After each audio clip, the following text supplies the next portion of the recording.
What's up, everybody? We going.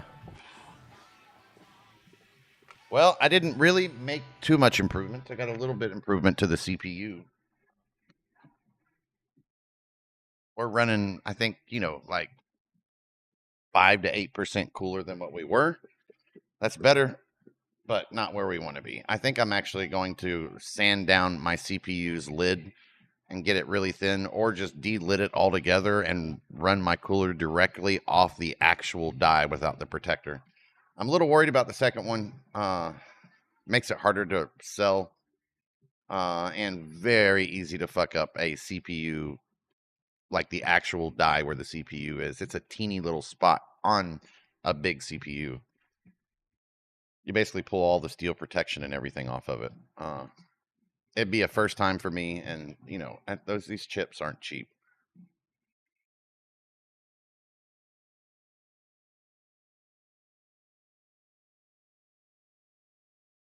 Let me finish. I'll get you guys over to the main screen right now. I got to finish up a little bit on YouTube.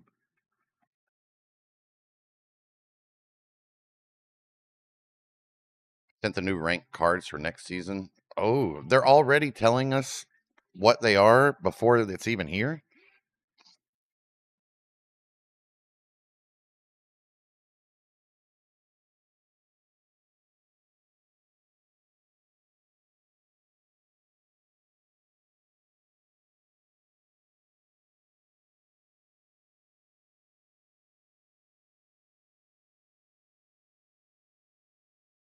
Shit. Oh, that's what I need to change.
Yep, I'm getting there.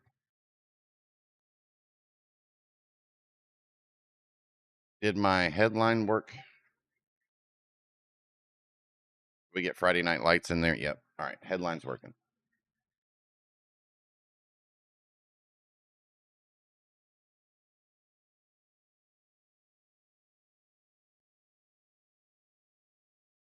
Wu-Tang is here forever, motherfucker.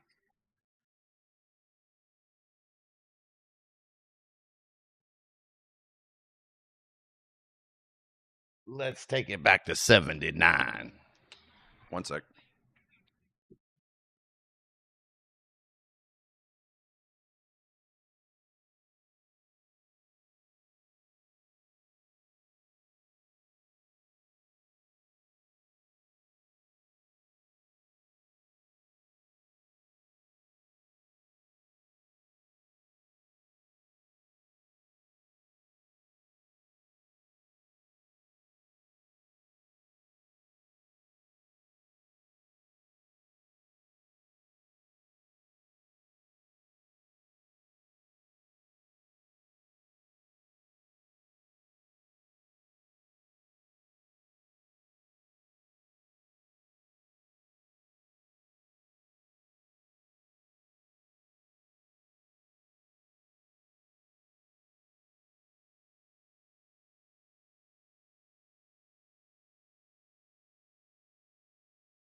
Well, it wasn't about that. I just mean.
I know what your point was.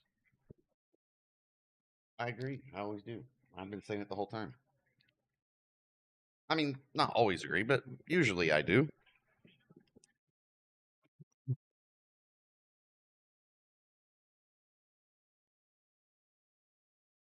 What's up, Nikki? Where you been hiding? Hardly see you anymore for a guy with no job, lives at home. I figured you'd be streaming all week long. Well, now that you can make money from it. No, no pun intended there, Nick. There's nobody. There's nobody special in here anyway. Everybody in here right now is all like family people.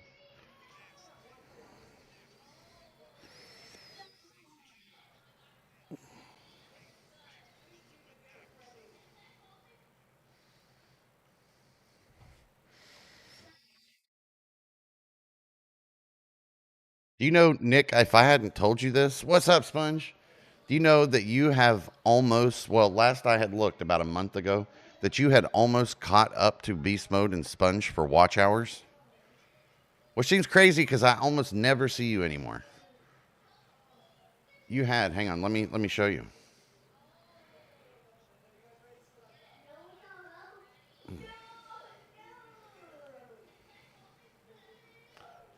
So Sponge is number one, 1,641 hours. Beast Mode is number two, 1,571. So Beast Mode had almost caught Sponge too. It's close. What's up, PP? We got top 100, baby. Well, we got the diamond category, meaning we got the highest category in ranked.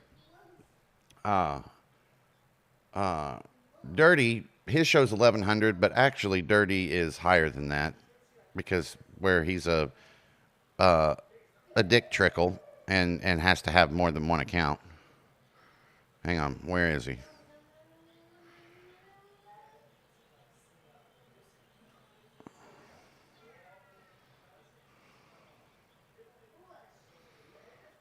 Where the hell is it's Imagine Dragons, isn't it?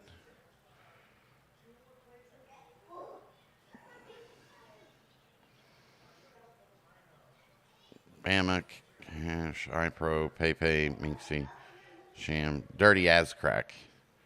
So 167 plus 11. So, okay, Beast Mode or Sponge 1,641. Beast Mode 1,571. So, what? 30-point difference or 70-point difference there. Uh, Dirty has 1,267. That's the V2 account. Nikki, you're at 1,045, but you haven't really watched much in the last couple of months. But if we go back 2 months ago, Beast Mode and Sponge, you know, they're down. They're like at 1,200. You know, like between 1,150 and 1,250, right? So you're like within like 150 of them. I couldn't believe it. I mean, you had literally shifted from the bottom of the first page to the top. Not the bottom, but like the middle. I was impressed. That was a lot. Drilly is climbing up the fucking the shit too. Drilly now is what? first, second, third, fourth, fifth, sixth, seventh. Wait a minute. Oh, no. Drilly is 1, 2, 3, 4. Drilly's fifth. Nick is fourth. Dirty is third. Beast Mode is second. Sponge is first. Drilly was like maybe top 20, 25-ish. Bert has fucking done pretty amazing. You got to say, Bert's. We first met Bert. Whoa, did I really meet Bert then? So I met Sponge. Wow. So Bert. Okay, I guess I met Bert and Sponge only 2.5 weeks away from each other. First time Sponge comes into the stream is March 23rd, 2025. Bert, the first time he comes into the stream is April 12th, 2025. So just 2.5 weeks later. PP is fucking balling out of control. He's at 630, and he just got in here January 5th, 14th this year. Right the fuck on, PP. I appreciate you, brother. Fucking CT, Beast Mode. CT is still in the top 10. Rasta, but Rasta hasn't seen. Oh no, Rasta was here. What's the date today? The 31st. Rasta was here exactly 2 weeks ago. Let's see. Then I got my beautiful wife coming up the rankings. Then Ollie right behind that one. Then LV at 441. Wait a minute. That channel hasn't even. Luminous Verb 716. LV hasn't been in here in 2 weeks. Man, next time he jumps in the Discord, I'm shutting his ass out. He's been in the damn Discord about every day. JCAF is back. The 378 that he has, I mean, all came in from like 4 months when we were doing Madden. He swung in yesterday to say what's up. I need to do that more honestly. I haven't been in. Oh, no, I know. No, Nick, I know it's not me. I know that. You're just doing shit. I get it. I already know I'm your favorite guy. You know what I mean? So I figure if you're not on Twitch, it's not that you're watching somebody else. It's just you're not on Twitch. Even if you were on Twitch, and I got on and you weren't watching me, you'd still swing in and say what's up and talk shit.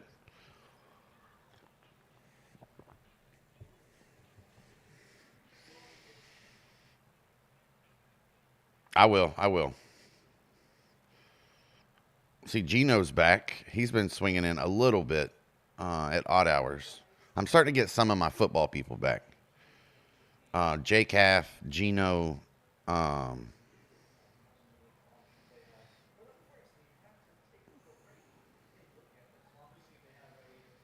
Broken Handem. Who is that? We know Broke. He's a football guy, right? Beast Mode or no? C-Note is climbing fast too. Wicked SC, or just call him Wick. He's moving fast too. You're up to 203 hours. For chat messages, I'm pretty sure Sponge has got this too. Yep. Sponge for messages has 10,061. Dirty is hang on. I gotta add, always gotta add 2 when I do his. Oh, actually, Dirty may have beaten Sponge. But Dirty's at 3,000 on the Dirty account and 8,200 on the so 11,298. Yep, Dirty's got Sponge beat. So Dirty's number 1 on chats. Sponge is number 1 on hours. Sponge is number 1. Well, hang on. Shane is still holding with third. Nick is 4th, and you're only less than 200 away from Shayna. Beast Mode is less than 200 away from both of them. Doomy, doubt he'll be chatting too much anymore. Ever since I told him I would drop a nuclear warhead, talking about in video games, that I would drop a nuclear warhead on the sandbox, he didn't take that too well. Sorry, Bubba. I'm not Islam. I'm fucking America. And I damn sure ain't Canada. you would probably do better getting me to move to fucking Turkey than you would Canada. All that maple syrup's got them fucked up. Yeah, well, Nick, if you want to, like, if you're not too much on and you're not watching TV or doing anything with the laptop, just flip me up and keep me up. It really does help. Assuming you're not doing anything with the TV, it helps. Plus, you can overhear what we're talking about, and I know you like the conversation parts more than anything, so then you can jump in when you want to, or not, and you can just continue to just shit all over me and everybody in here that cares about you. You know.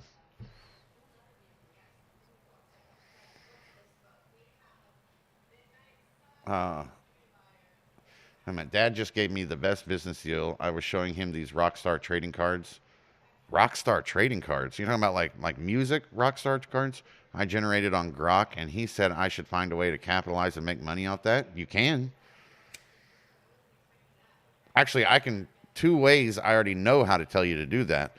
First, you got, and if you want to create like a Rockstar card, you wouldn't be the first one to do it. Uh, you'd have to understand that if you're gonna if you're gonna have pictures of a rock band and you decide to make profit from it, that you're going to have to pay them copyright, so they're going to sue you. But that won't stop you from getting started. You're not big enough right now for them to even sweat you or worry about you. But in the event that you did get big, yeah, you can't use a photo of the band or have any kind of branding or anything like that. But before they would be able to catch on to you, you would be able to establish yourself, make them, and kind of do something with that. 100%. I'd help you, but I would do it through Twitch. So, like, my cousin is the biggest, which kind of sounds gay when I say this, but you guys are gonna understand why it's a big deal. I think most of you will. My cousin's the biggest Pokemon trading card Twitch streamer in the world. Uh, and he lives back where, actually, he lives in, him and his wife and his kids live in the house that I grew up in, which is my Nana's house. And then now he's bought his own card shop downtown just because, and Nick, he never has more than 15 people, 20 people watching his channel at any time. So what he did was he bought some Pokemon cards and some other cool, like, trading card collectible shit. And then he would just run like little what do you call it? He basically ran like a little casino gambling thing where, like, okay, everybody who donates $5, you get one spin, or you get one race. You get your name in the race, and what it is, it's like those old carnival races, but it's digital, and you can download it for free. And they're like little rubber duckies in a pond, and they start racing. It's completely random. For $5, you can buy your way into the race. Let's say 10 of you buy your way in, so I get $50. And but you have the chance, you only pay 5, but you have the chance to win, let's say, a $30 or a $40 prize. I get my $10 that I make out of it, and you guys only have to spend $5 and get a chance at winning something nice. And that's how he would do it. And then, but he wouldn't do just one race. So $5 to get into the first one. If you win, you get a free, if you win, you get a free duck in the next race. So it's like, the playoffs, then the semifinals, then the finals. The first one would cost you 5 if you had to buy your way in. The second one would cost you like 10, and then the third one, the finals, if you had to buy your way in, would cost you 30. It's basically gambling, but it's a lot of fun, and it builds an amazing community. And like it doesn't feel like, when I say gambling, it feels like casino or slots. It's not really like that. It feels like when you're in there with him, it feels like you are, it feels like all of us, if we went into a casino and actually got to tinker with shit that we liked, and we were all doing it together. That's what it feels like. I mean, he did so good with it, Nick, in the first year that, and he doesn't make any money from Twitch, really. I mean, I give him subs and stuff like that, but he doesn't make any money from that. All of his money comes from basically that. I mean, he only had to have maybe up front to make it kind of cool and to keep it going, he maybe needed $100 worth of cards or a collection of cards that he basically already had, and just started auctioning off some of his duplicates that are high value, and running raffles and stuff.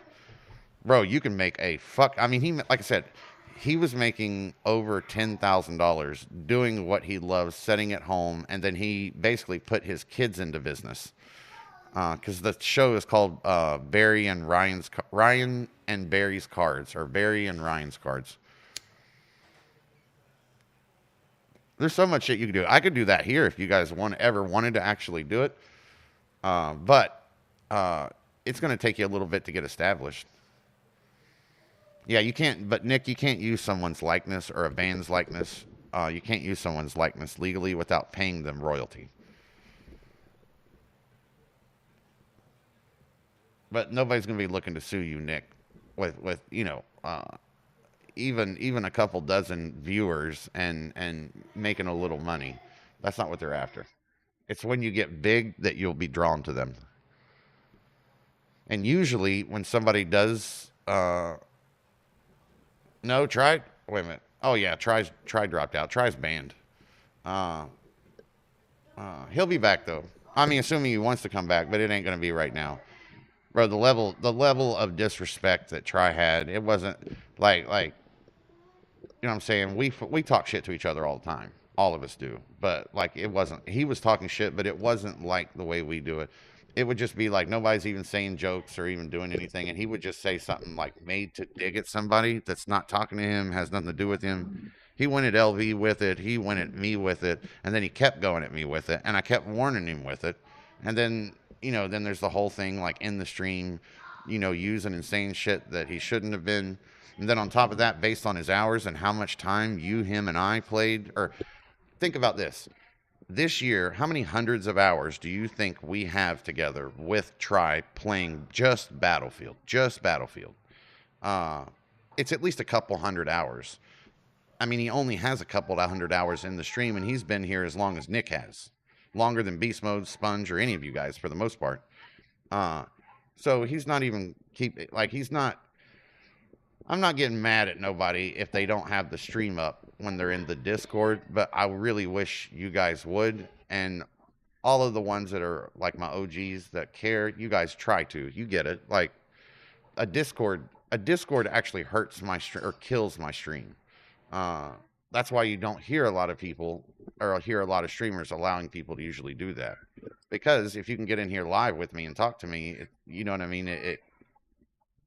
There's no need for the stream. Most cases. Sponge climbs in the Discord chats with us sometimes, just so, because if he's in the Discord, he could hear what I'm saying in real time. Or sometimes if we're in, it just depends on the game. If we're in, something is burning. What is burning? Oh, I think I hit my cigar on the little. Hmm. No, no, no. It was like I don't know what the hell it was. It felt like some kind of weird plastic or nylon burning for a split second.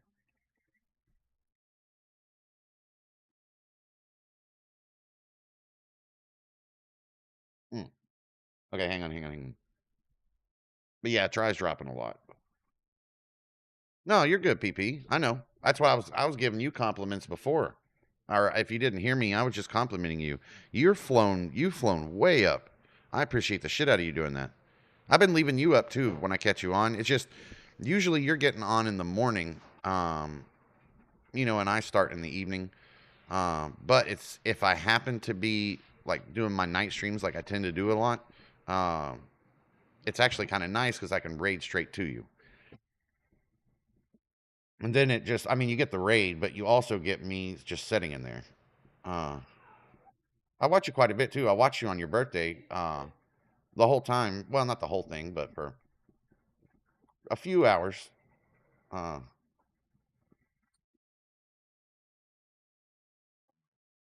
what up, Tyler? Shit, sitting here cutting up with everybody for a second before we get started. Uh, to try drop out a lot. Wait till you see these new ranked cards. Beast mode, I swear to God, if you bring up ranked cards one more time, I'm going to erase them from the Discord. I think you've given me 5 reminders in 7 minutes. You got to give him craft. You got to give him +2 points for craftiness, because when he does it, he never says it the same way twice. That's creative, and I like what you're doing. Dad just gave me the best business idea.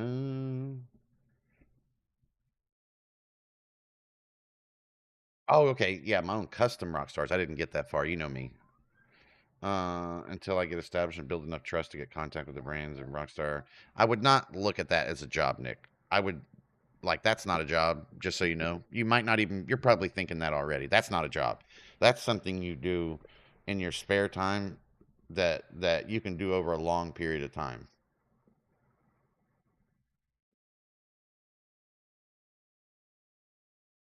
Should I get a new Phenom wide receiver? There's quite a few of them. I picked up a lot of Phenom people today.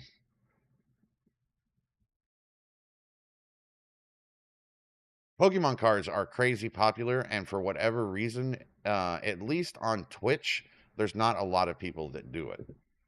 Hold up, I'll check. At least when I look at when I looked up Ryan and Barry's cards,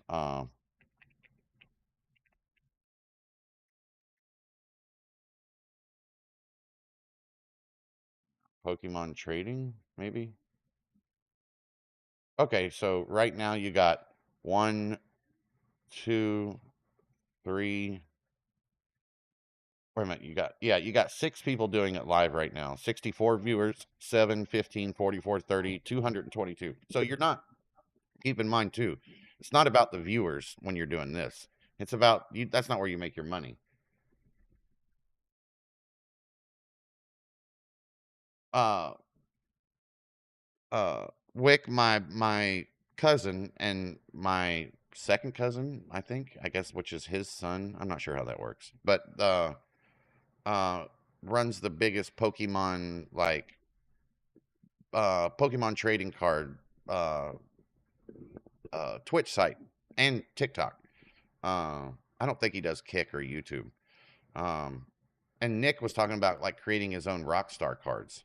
Uh, and you could do something like that. And so I was kind of explaining the business to him. You can make a lot of fucking money, and it's not that difficult.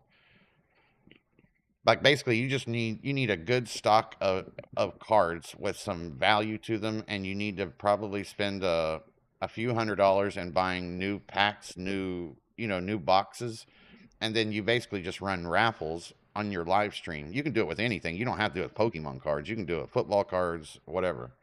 Okay, I'm not going to go through the whole thing again, but let me give you an instance of what he does. There's this little app that you can download on phone or on a computer.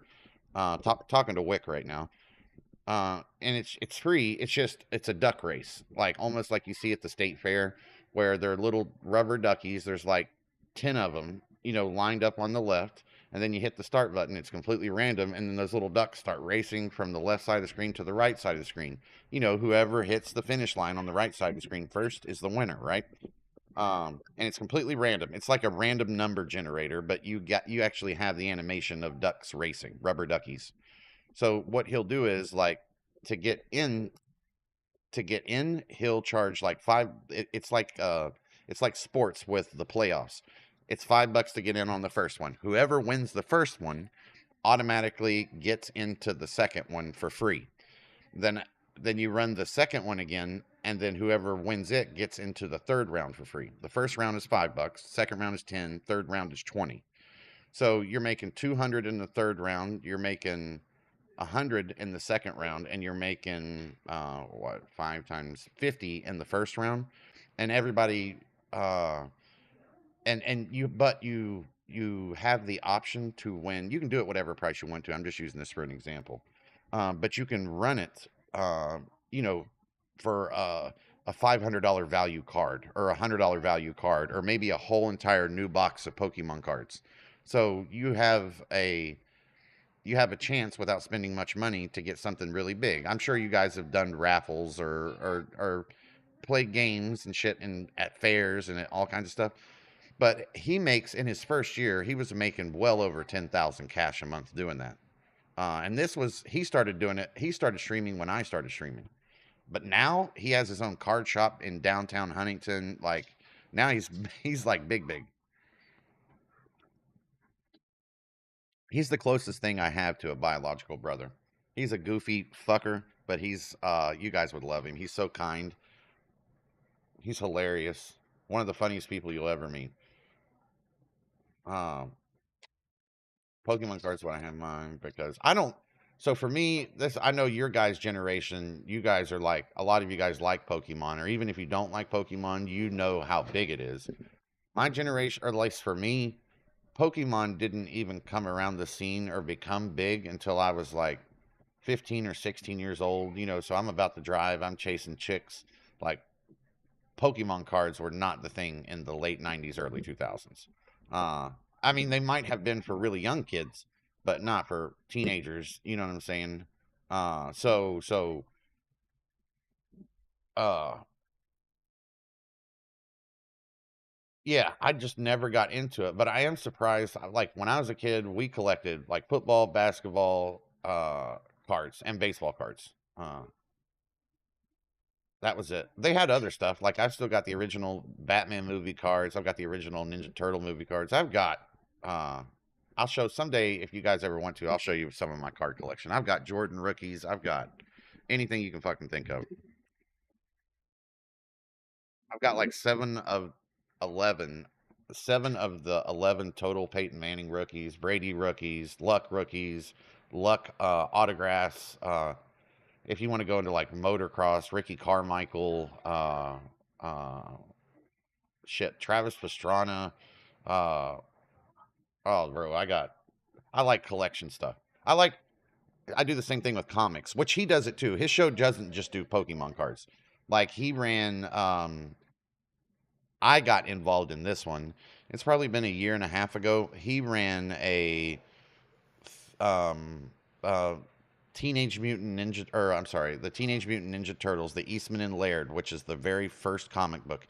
He ran the number one, first one, so number one comic of the Teenage Mutant Ninja Turtles, the original series. It was like third print, which in the shape it was like a 9.0. In the shape that it was in, it was probably worth like $4,000 to $6,000. Um, uh, he made a lot during that thing and ran that. I'd love to get one. I'd love to have a first edition.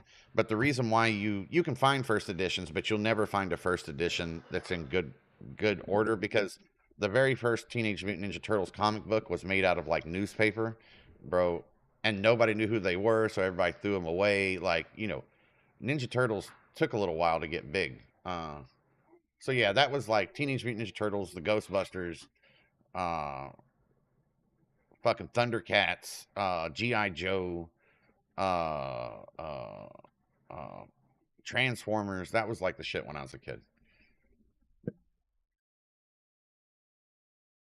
Yeah, I got you. I got you. Hang on. I'll give it to you. We're getting ready to go, boys. Damn.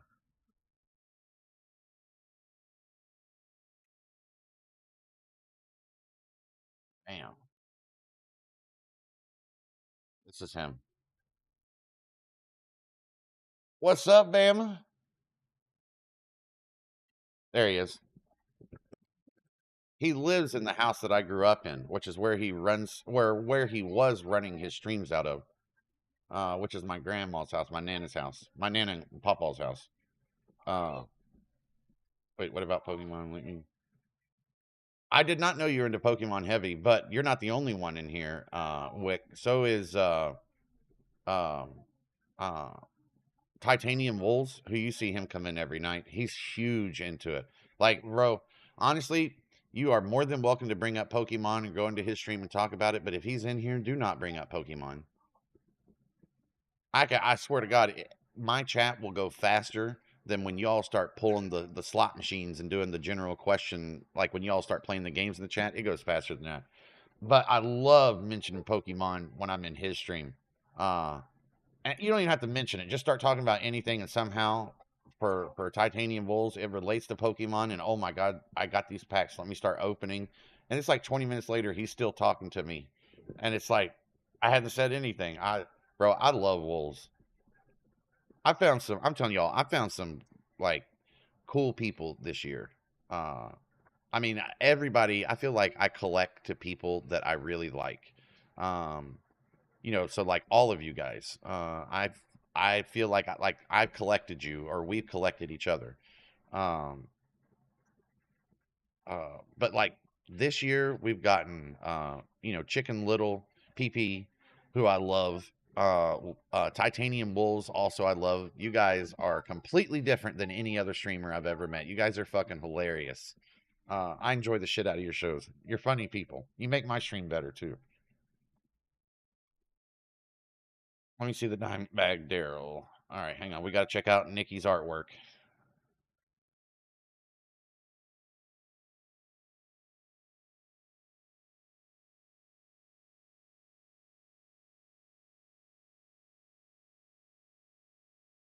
Oh shit, these actually are kind of cool.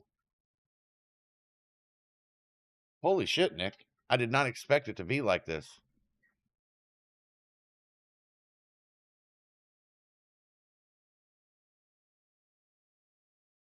Dimebucker pickups? What the hell are those? Crybaby from Hell, Marshall amps. Everybody's on Marshall amps, bro. That's the only stacks you get. If you ain't got Marshall, you ain't got shit, bro. Really, what you should do is, so if you're saying Marshall amps, that's not really saying much. What you're really saying is Marshall stacks. And if you're saying Marshall stacks, what speakers are in there? Are they creambacks? Are they greenbacks? You know what I'm saying? That's what people are gonna know. Or you could be running like Mesa, which is kind of the best. Uh, but Marshall's like the classic, especially greenbacks and creambacks are like that's the shit. You're learning. You're learning. I can tell you more about this stuff. I like the gear side of it. Okay, hang on. I didn't catch y'all in chat, but I do like them. Oh yeah, bro. Wolves loves the Pokemon. Grok did it. Honestly, what'd you do? Did you take one of our cards and then like use it to make a Rockstar? And if you didn't do that, I would do that. I would do that. Like where beast mode in here in college football and in um, the Madden, if you just scroll backwards, you'll see infinite amounts of designs for cards. And then just take those. I'm not saying to copy them. I'm saying to take the ones you have and then upload one and then use those as your, you know what I'm saying? Like a template. Uh, and even like this right here, Nick. Let me see if I can blow it up. Even like this one right here. So the gold cards, if you made a dime bag Daryl, make him like a rare collector, and then do like these golden ones or these diamond ones for the rarest and the top people. You know what I mean? And then you can build tier systems. God damn, Nick's gonna create a monetization system for the next Guitar Hero. Watch, I'm gonna laugh my ass off, and Nick's gonna be employing all of us. That'd be funny. Yeah.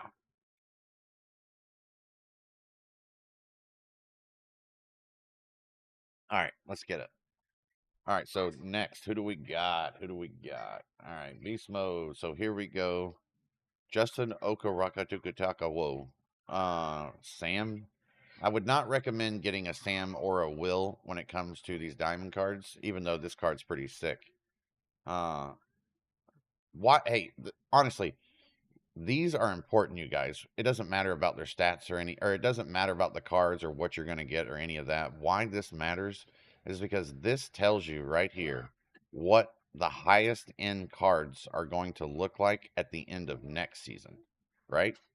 So in a month when season 2 ends, this is where those cards are going to be. Like right now they're getting ready to release the diamond cards at the end of season 1, right? So that and they are of the highest end. I'm talking about the gold ones. They're of the highest end of what is available right now, right? Like they'll be worth millions of dollars when they release. Um, so when you're looking at season 2, which is what this is, when you're looking at season 2, you're getting an idea of where cards are going to be, and that tells you how much you're going to need to upgrade your cards for the next couple of months. Until they start adding buckets. When they start adding buckets, then shit's going to get out of control. All right, let's check out the next one. Jay Green, strong safety. This will probably be my guy right here. 91 speed, 89 man, 90 zone, 85 tackle, play recognition 89, catch 85. This is a good card. I'd like to have that bitch right now. Oh yeah, Grok just upgraded to 4.5. The Grok that we've been using in the stream that all of us have been like looking at and all of that, that's been Grok 3.0. I haven't got to use it a ton yet, but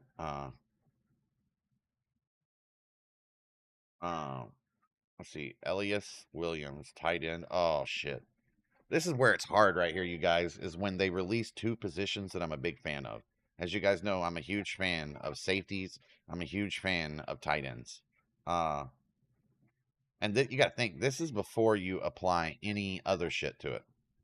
Drinking beers, brother, long ass day for me. Uh-oh, what happened? Bitchy customers or bitchy employees you had to straighten out. I figured that was the case, Nick. I've just never heard of that. As much as you love Dimebag, don't buy Dimebuckers. His kind of music, you don't really need quality instruments because it's just gar gar gar gar, like heavy. What's the word I'm looking for? Really extremely high gain. There's no clarity in his music. You know what I'm saying? I don't mean that like an insult. I mean, it's just that genre of music. What'd you call it? Disco rock or whatever.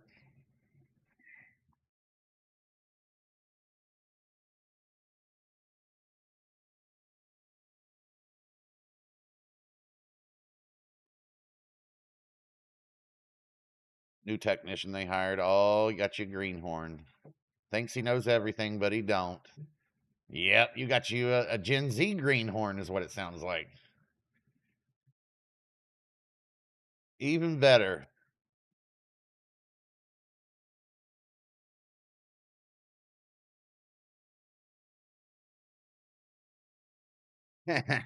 wonder what Bama did to the cosmos or the god to deserve that karma. I wonder that every game I play in Madden or in college football. Like, what did I ever do to deserve this kind of karma to keep getting stuck with you shit bricks? It's in the game. Go Rams, hotty toddy. EA Sports, it's in the game.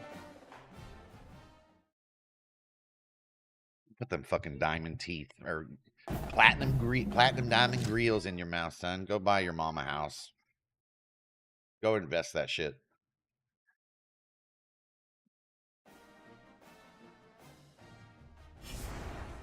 Groove metal, that's it. It's the most ungroovy music I've ever heard in my life, but it is true what Nick is saying. Dimebag Darrell and Pantera are actually the genre or the subgenre. It's rock, but the subgenre of rock is metal, and then the subgenre of metal is groove metal. Nick, I had to go look it up because I was like, there's no way, Nick, because there's not anything like groove to me is like disco or like the mid to late 80s rap, the very birth of rap, like groovy music. You know, you could even say, like, when you say the word groove, I'm thinking Earth, Wind, and Fire. I'm thinking, oh my God, who's the rapper that sings White Lines? But Nick wasn't bullshitting. And Pantera Cemetery Gates, one of my favorites. Oh shit, we got another pan. I'm not into heavy metal, but Nick definitely. So I like if it's Pantera, it's just too heavy for me. But I love the song Walk, which I know is like a big popular song of theirs, but I love that song. That song sounds good. It's just too. I don't like music where I can't really understand what you're saying, and I don't like music that like overwhelms my sensories, and that's what that kind of music is. You know, when you I'm making a joke, but I'm being serious too. Like when Pantera sings, it's like it's just what it sounds like, and the music's just like Blair. Like, I can't fucking do it, bro. I can't do it.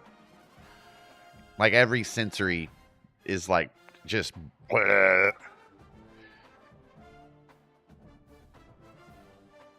But like, there's other shit that I hate too, but I don't feel like I don't hate it. But there's other shit that I don't like too, that I feel that way. Like fucking mumble rap. I can't stand that shit, bro.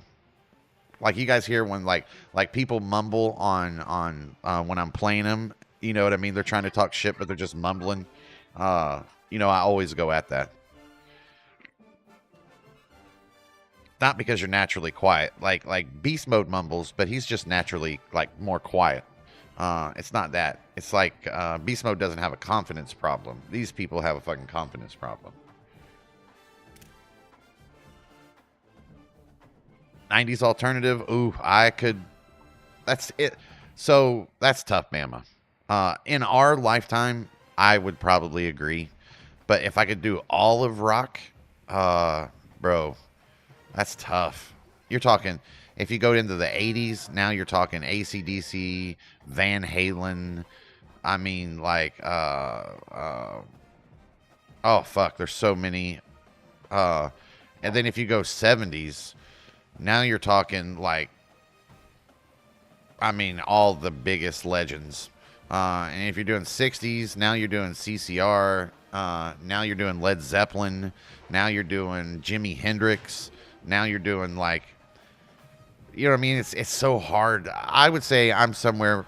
I would probably be either the late 70s into the early 80s, or the late 60s into the early 70s. But if it's just music since we've been alive, I'm gonna take 90s alternative rock all day. Ooh, I think actually Beast Mode, when I very, very first started Madden in Madden 25, maybe even before you and I knew each other yet. I had a Too Tall Jones card that I liked, but I haven't liked any of his cards really ever since. But we'll see. This is college. It's different.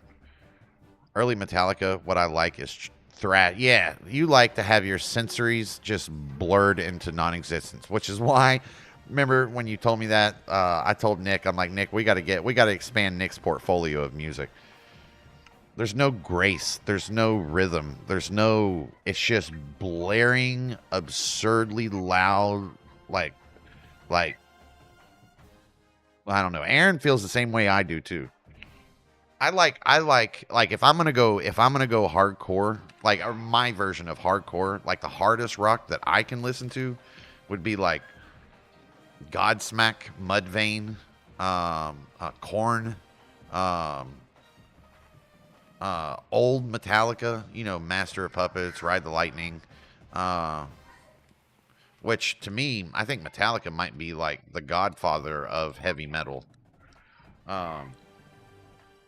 There's just not, like, everything like to me, the human brain is just, you can overspeed the human brain. You can overstimulate the human brain. Ultra heavy, like thrash metal is an overstimulation of that. It's all too fast, it's all too loud, and it's all too smashed together to have any, like, rhythmic value to me.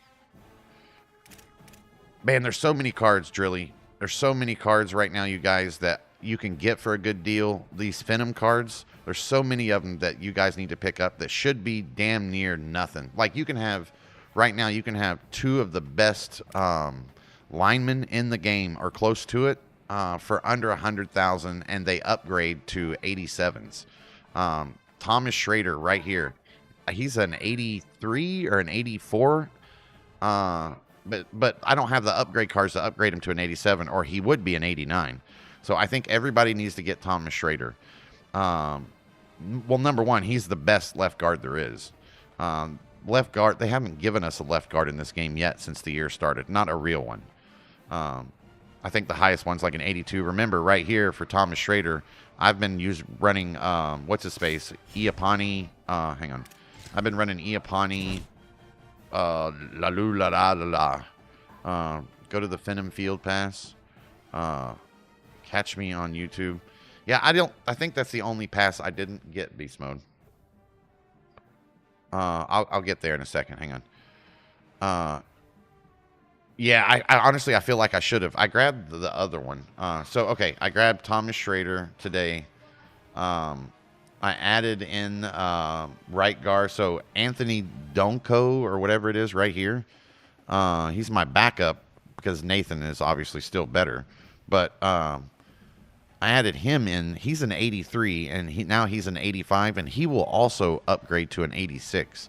I just think right now there's like these Phantom token cards. I'll show you guys. I don't know what they look like, but there's something right now that they haven't released for these guys. So you can see right here, you can buy them or exchange so you can upgrade. So if I go to attributes, oh, wait a minute. He's already, how the fuck did I upgrade him?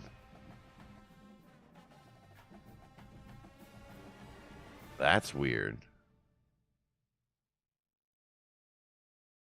Okay, hang on.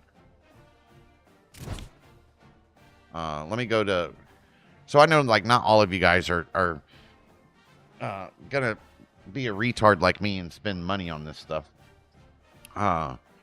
So these are definitely the cards you need. Ethan Donko, Thomas Schrader. You know, if you guys don't know, just I feel like everybody sleeps on the line. This is the worst football game I've ever played in my life in terms of sleeping on your backups. Because never in Madden Ultimate Team, I never really needed backups, other than using them for team chems. In this game, you need your backups. Your backups, if you got a fucking 71 here, like all players, just so you guys know, players in college football, they get tired and they get subbed out. And you don't have an option in Ultimate Team. It's not like Madden. So what you have behind them is important. And I know what everybody's thinking. You're like, well, oh shit, why is he dropped down to 87, not 88? Anyway, you're like, man, I'm trying to do my best just to get the first row of cards. Yeah, I get it. Trust me. Hang on. I like blues and classical music too. You do. Yeah. Well, you're exploring more now than you were. That's what's good. That's what's good. That's you can't if you're gonna be Wiki Nicky, you got to hang on. You got to know more than just that one. Everybody starts somewhere, Nick. You know what I'm saying? And buy it if you haven't. Wait a minute. I missed what Beast Mode said. 2000s rock is great too. Does it feel like Bama, the older you get, the less good music comes out?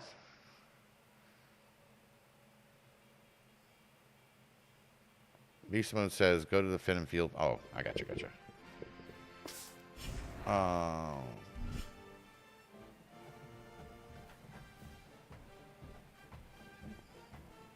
How do I do that, Beast Mode? Okay, I'm here.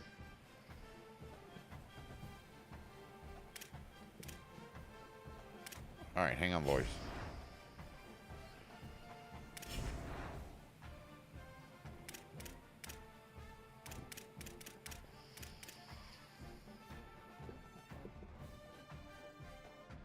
How do I change the... I don't have any backups on my roster. Is that good? No, that's not good. But you're still trying to upgrade. You've been doing probably like most people do. You've been trying to get the best players you can to start, which makes sense. You know what I'm saying? So you're sacrificing everything you get to make sure you get more for the first row. I would suggest doing that too. But anywhere you can afford it, you want to have the best backups you can. Plus, your special teams is going to run on your backups. Not that that's that crazy important. It's like the least important team that you need to worry about, but it does help. So, like, if you keep getting stomped on punt returns and kickoff returns, that's because your backups are shit. And this is not a good thing either, which I'm sure you guys understand. Like, Beast Mode was talking about it yesterday at the very end of the stream. He was saying, he was showing some new things that Madden said they were doing. They said they've revamped like the upgrade system for cards. What I think that means is Madden's about to get this system. And this system that we have currently, yes, they've added a lot more stuff to the upgrade system for individual cards. You sure have, but it's all monetized, every ounce of it. Like, basically, you didn't get more stuff for cards. You got more ways for them to charge you. Welcome to EA. Okay, so how do I do it, beast mode? How do I get the Phenom? Where's the Phenom? Hold, oh yeah, hold L2. Navigate to Phantom. Oh, okay. I see it. Or Phenom, whatever. Okay, my bad, my bad.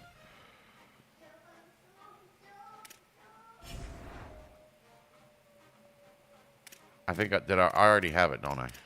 Wait a minute, maybe not. How do I know if I have the... How do I know if I have the...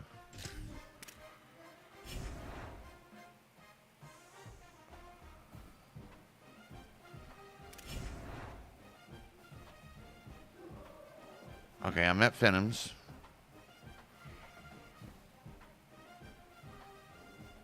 There's a lot of good music past 2005, but what you'll find out, and I'm sure probably most people, especially the OGs in here, will probably agree with this. It's not that you don't find good music as you get to more recent times. There's just far less good music. The newer music, the newer age music you go to. Like, for just my perspective from you guys and what you listen to, like if LV's in here or if Dirty's in here, they like music a lot. If they tell you like, hey, or if they do like a song recommendation in here, they'll tell me something, and almost every song that they tell me is some chopped, screwed, spun up, or twisted version of something that came out 30 years ago. And now that AI's here, oh, bro, you guys, I don't know if you guys realize this or not, but human beings, there is an actual math and science to making songs that sell like triple platinum, right? There are certain things, like we all hear things slightly different, but there is there's like a middle ground in there between, like, you know, Nick likes the extreme rock and I like the extreme rap, let's say. You know, neither one of these are going to be triple platinum, and the majority of the world's not going to buy the extreme of either end. So if you're going to make a hit and you want to make money, you want to make it right in the middle where a little bit of everybody buys it, because that's the majority of people. So there is a math and a science behind music in that sense. And AI and computers have been building hit songs for well over a decade now. Now that AI's here, it's going to get, like, you could ask AI to you could give AI your playlist and say, make me a AI song that I would personally love based on all the music that you see here, and it will make a literal, like, top 10 all-time song for you. Like, there's just certain notes and certain rhythms that people don't even realize that they're just naturally attracted to.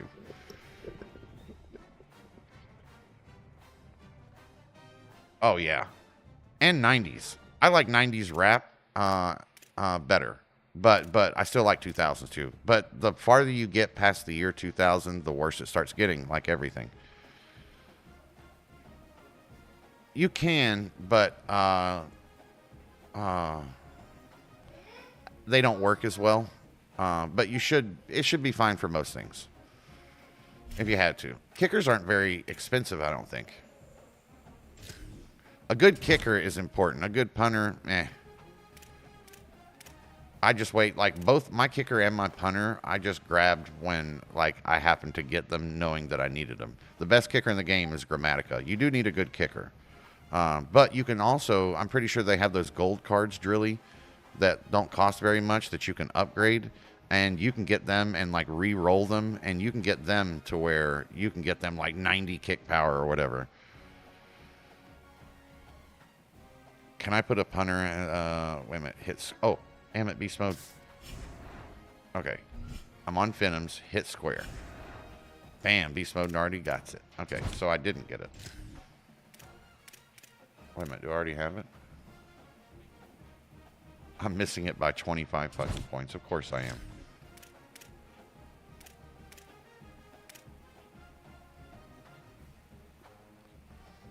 Exactly. Yeah, Tupac, Biggie, all of them, bro. All of them. Yeah, I love it too. I love everything, Bama. Like, I'm not... Like, I was just telling Aaron this before I got live on stream. So music is one of the most important things in my life. which is why I'm in a, like built a studio and play music, and like that's why I do a lot of the stuff I do. My wife says she loves music like I do. So to me, let me give you a good analogy. Music music is a toolbox for life. Um, the tools that are inside of that toolbox are the genres of music. So for me, if I'm trying to like destroy a lap time on a racetrack to set the world record, I'm going rock. If I am chilling and cruising and just trying to enjoy my time and take everything in, I'm probably going hip hop. If I am, you know what I'm saying, or maybe I could go if I'm racing again, or if I'm doing something that's high speed, or let's say I'm competing for something. I could do rock, I could do techno, I could do lots of stuff. You know what I mean? So for me, in my brain, I make genres. I need the toolbox in life, and the genres are, I need to pick the right tool for the right occasion. That's how I look at it.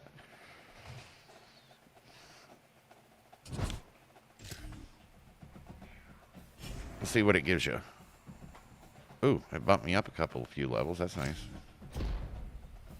Yeah, I really like these Phenom cards, you guys, by the way, so far. I'm already starting to build them up to try to get I'm building them up right now to try to get the Team Chems, so you can start getting the bonuses. 80 plus. Gave me. Oh, yeah, there's also a really good tight end, by the way. I don't think that's him, but what I'm liking about these Phenom cards is they're budget cards, but but many of them can be put into the top 10 of whatever position you want to use them for. That's what I like about them so far. Me too. Me too. I think I'm like you, Bama. I grew up all over the place. Like moved around, not just grown up, but I've moved around a lot in my lifetime. And I think because of that, like sometimes it's in the country, sometimes it's in the city, sometimes it's in the suburbs. Come on, give me a big boy. Give me that Vic. Nope. There's also a badass cornerback, you guys, that you can get. I'm not talking about like buying a high-end card. I'm saying you're buying a mid-range card for like 10 or 20, $30,000, and really cheap, it can be upgraded to a top-end card.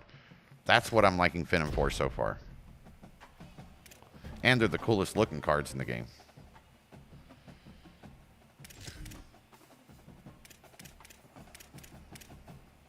Damn, it gives you a few packs, doesn't it?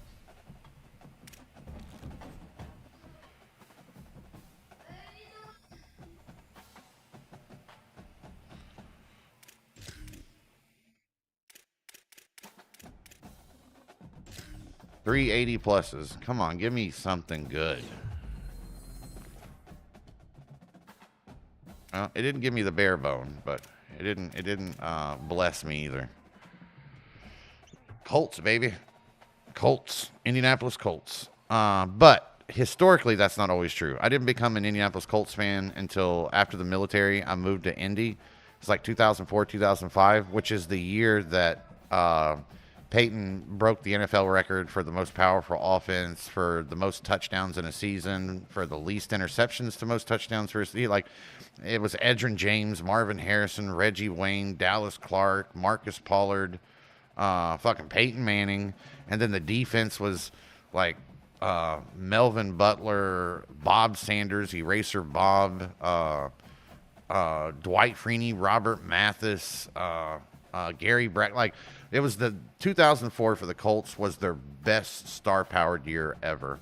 And if it weren't for back then, the Patriots hadn't been busted cheating, stealing other teams' plays live on the playfield. Had that not happened, Peyton would at least have 2 more rings. He'd have definitely got it that year. But yeah, that year, 2004, I moved there. The Colts go to the AFC Championship and lose to Brady. And I wasn't a Colts fan, but because we were in the playoffs and everything, and some friends that were, that grown up there that I was living in Indy. I watched the game with them, and I remember watching that game, and I think that was the first person in football, even though I played football. He was, and I've been playing football games since the mid '80s. That was like the first time I really was like, holy shit, I love this guy. Like, I love Peyton Manning's by far my favorite. But watching him do that and watching that happen the way that did, it just made me a Colts fan. It was the home team. But my whole life before that, and still today, my number 2 team is the Seattle Seahawks. So Seahawks are like my oldest favorite team, but because I moved to Indy in 2004, and because that was the Peyton Manning era, to live in Indianapolis at the reign of Peyton Manning was like, it was an experience. It was awesome. Oh, no, I know that's why you did. I don't actually watch much college, Bama. But I'm learning real quick now. My college team is Marshall University because that's mine. That's my hometown. That's my college. And Marshall University, and my number 2 would be Miami Hurricanes, because again, the late '80s Jimmy Johnson fucking Hurricanes, and then the late '90s Hurricanes, and then the early 2000s Hurricanes. They were just like the bad boys, bro. You had like, what were the teams back then? You had all these like prep white boy, collegiate, high-end, fancy Stanford type fucking teams where everybody's got a high and tight and fucking wears a varsity sweater and you know what I'm saying? This was the culture for football at that time. And then in the late 80s, you get the Miami Hurricanes, which is like platinum teeth with fucking, you know what I'm saying? And a bunch of bad motherfuckers from the hood, bro. And they just stomped the fucking whole entire fucking league down, and I loved it every second of it. And if you lived in the early 90s and you didn't at least have like one piece of Miami Hurricanes clothing, you weren't shit, bro. Especially starter jackets and those like Cypress Hill like fisherman hats. Like, bro, if you go back and look at some of the album covers of hip hop in the 90s, bro, half of the damn things they're wearing Miami Hurricane gear. There's a reason why they were. It was an awesome era. Which is, so that everybody knows, the 95 Cowboys, not only the coach, but the vast majority of all the superstars on that team came from Miami.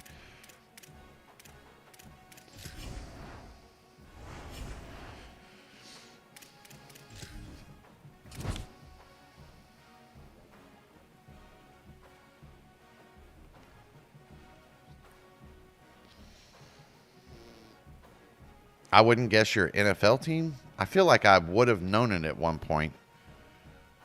I'm gonna go. I don't know it, so I'm just gonna guess. Let's go Minnesota Vikings. I don't know why. I just felt like the one to call for you. Hang on, boys. I'm catching up.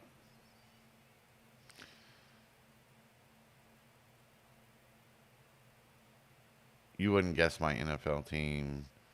The Raiders. Oh, shit. I got another Raiders fan in here. LV would be all over you. LV loves the Raiders, bro. He thinks every player that plays for the Raiders is the GOAT.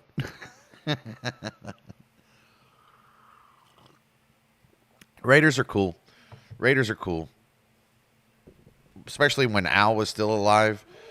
The Raiders were always the team that was, at least in my lifetime, the Raiders, what's his name? Al, the owner. He died now. He died a few years back.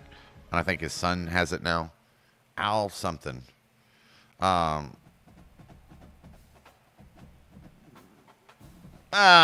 you go. That's the classic line of a Raiders fan. You ain't gonna do shit. What's up, Rhythms? But I'm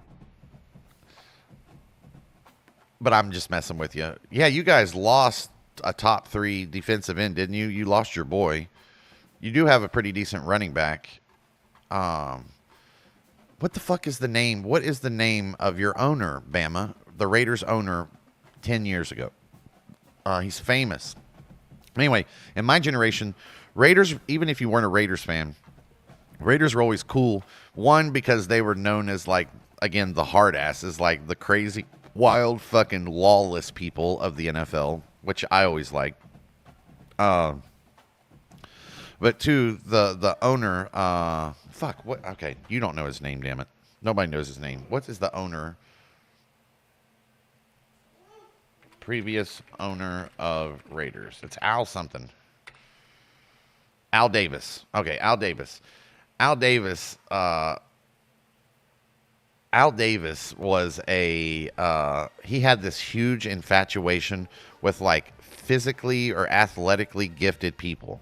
So Al Davis never. The reason why the Raiders weren't that good in the 90s and the 2000s and the 2010s was, I'm not saying they were bad, and they did have some better years, but because of Al Davis, their owner was so caught up on, like, physical superstars like Bo Jackson, for instance, like Marcus Allen, for instance, like Randy Moss, like he wanted freaks of nature on his team, and because of that, the Raiders have historically been very bad at building chemistry until you get all the way back to, like, the Ghost of the Post and those type of Raiders back in, like, the 70s. But yeah, like, okay, you guys know, like, no, I don't think anybody has more crash out, shitty first round draft picks than the Raiders. Like Jamarcus Russell, I'm sure you guys have heard of him.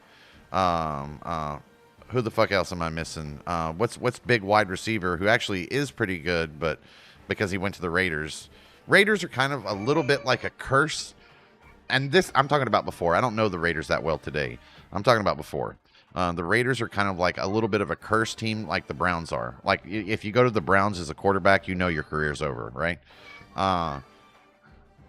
If you were a Raiders, you probably were drafted in the top 5 of every draft. And they just never had the right coach to build the right chemistry. But I do think you guys had Chucky not used the hard R in an email, the coach, Gruden, had he not done that, I think when you guys got, hey, thank you, Rhythms. I appreciate them 100 biddies, brother. Had you guys not gotten, had you guys got to keep Coach Gruden, Chucky, had you guys got to keep him, I think you guys would be Super Bowl caliber right now, possibly.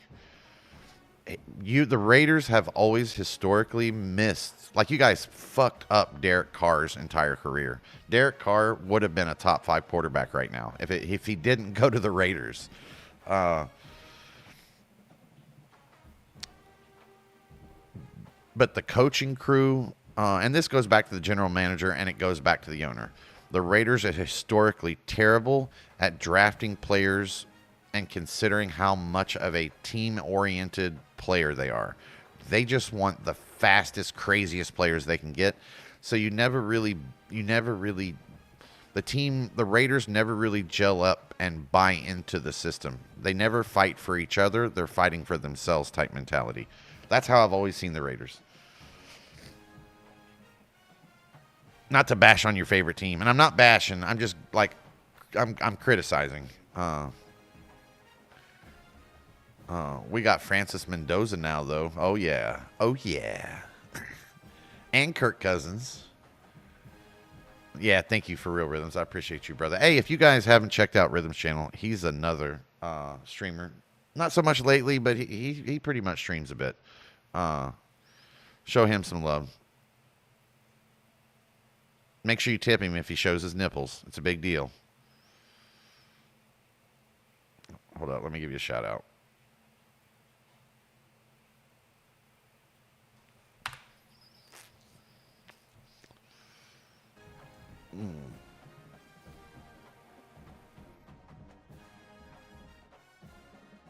You think the playoffs this year? Wait a minute, who's in the Raiders division?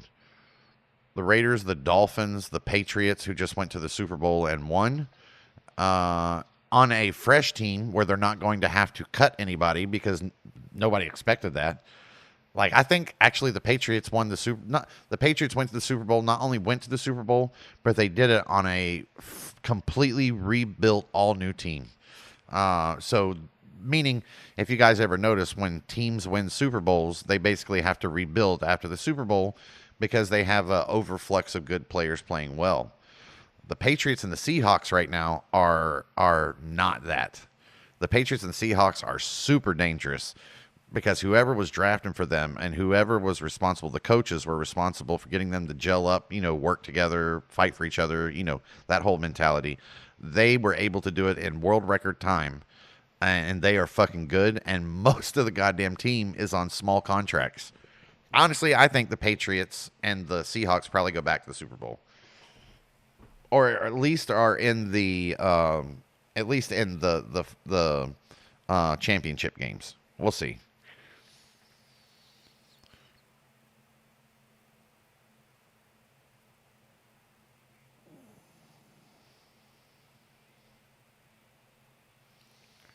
Yeah, this is him. This is Beast Mode posted it for me. So I actually highly recommend this corner right here, you guys, and you should get him for basically nothing. He can be upgraded to either an 87 or an 88. You'd have to look. But the real trick with this guy is that even though he's only an 85, if you put him in slot, he instantly becomes an 88, which is probably the most important position for a corner or for a defense if you're trying to build one is the slot. Not because it is across the board, but because everybody's a little bitch ass cheeser who tries to do flat routes, and usually slot routes are inside of the number one receiver and the number two receiver. So usually a slot receiver is going to get, or a slot receiver is going to get the worst cornerback. So yeah. So I highly recommend this guy. Even though it's saying an 85, you can upgrade him to an 87 if you want to use him as a top 2 wide receiver, like on your actual defense. But if not, you can drop him down to 4 or 5, depending on how deep your cornerback is. But when it comes to your specialists in your slot cornerback position, you can put him in there and he'll just pop right to an 88. He's fucking nasty. Statistically, he's nasty. I haven't even played with him yet. But yeah, I recommend this one. Just going off the numbers anyway. The Panthers, really? Maybe. Is what's his face still coaching them? What was his name? Is it Ron Rivera? Is he still coaching them? If he is, he's a great coach, and honestly, it wouldn't surprise me if you were right.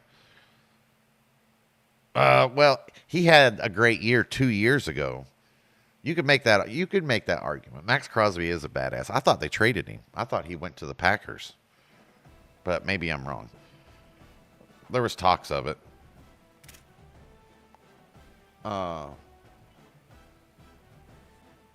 If he's not on the Packers, that's where I thought he was going. Honestly, last year I called the Packers. Like last year, the Indianapolis Colts and the Green Bay Packers had the best rosters by far across the league. Colts had the best defensive line. Colts had the best offensive line. Colts have the best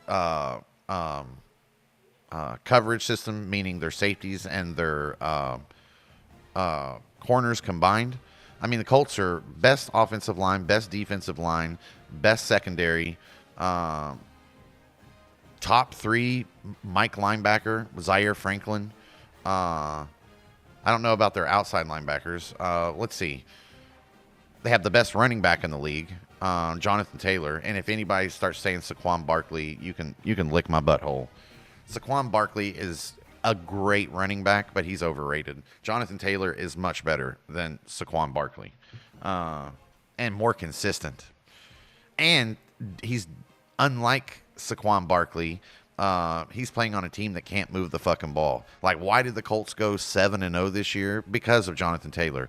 The moment that they started loading the boxes, fucking whatever his name is, Dickbag Daryl,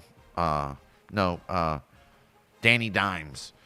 The moment they started loading the box up on Taylor, Dimes couldn't get the ball down the field, and the Colts just collapsed.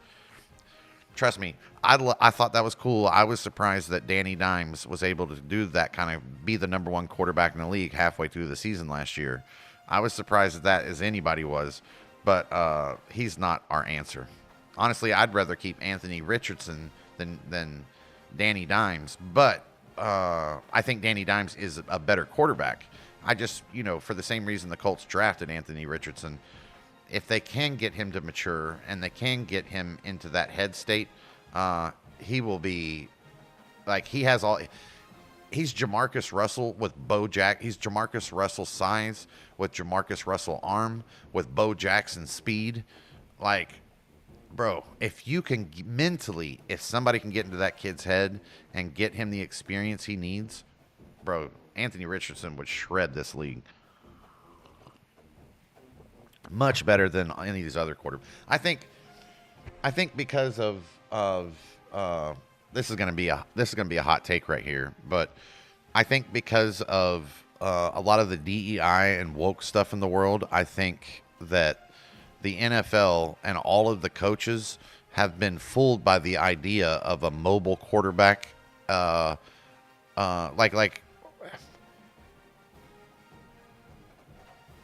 I don't know how to. I don't want to say black quarterbacks because there are black quarterbacks that are pocket passers and fucking Hall of Famers.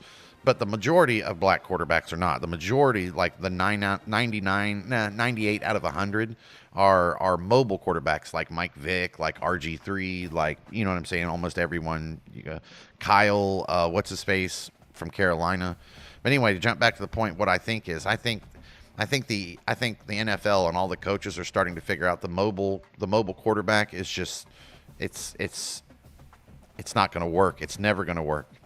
But I think like the DEI and the woke stuff really tried to push that hard. To just, I think the NFL with all of its bullshit, I think tried to destroy the idea that the pocket passing traditional white boy goody two shoe boring quarterback is not the best for that, and it's wrong. Like it is. If you're talking about commanding an offense, strategy, under pressure, accurate throws, like all of the clutch and all of that stuff, if that's what you're talking about, like this is where you're going. You're going to go to a big, dumbass, goofy white dude who, for whatever reason, whether it's cultural, I have no idea. I mean, it's not because of the melanin in his skin. But for whatever reason it is, those are better at quarterbacks than other ones. Like I said, there's exceptions on both sides. You know what I'm saying? If you're talking every other fucking player on the field, for sure it's the opposite. But then here along comes a Christian McCaffrey, and it's like, damn. So that's my point. Like, I think it's a kind of a cultural thing. I think what makes a great quarterback is who raised. I think it's who raised the kid and how they raised him. You know what I'm saying? Peyton Manning and Tom Brady. What do they have in common? They were raised in a mom and dad house home in suburbia. Push the idea of work ethic, work hard. If you want to you're going to have to sacrifice if you want to be great. Give everything you've got, and just keep grinding. You know what I'm saying? And then that's like the archetype that you create. But then in the last like 10 years, they've tried to like get rid of that in the NFL. So we've gotten like Kyler Murray. We've gotten, I mean, you guys know all of them. The quarterback for the Eagles, the quarterback for the Packers, the quarterback, like, it's just not going to work.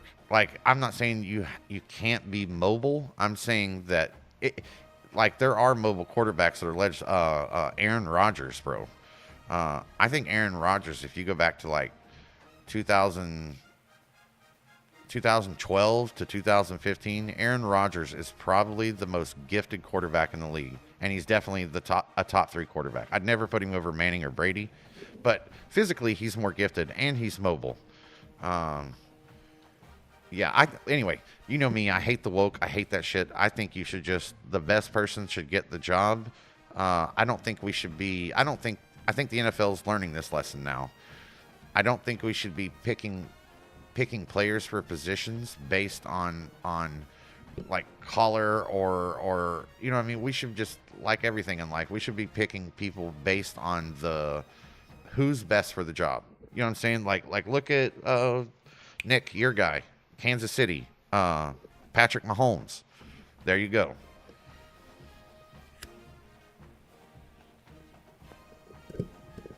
Like, yeah, Patrick Mahomes is probably the best quarterback in the league and has been since Brady left. Uh, and yes, he does use his feet, but he extends plays, and really at his core, he's a pocket passer.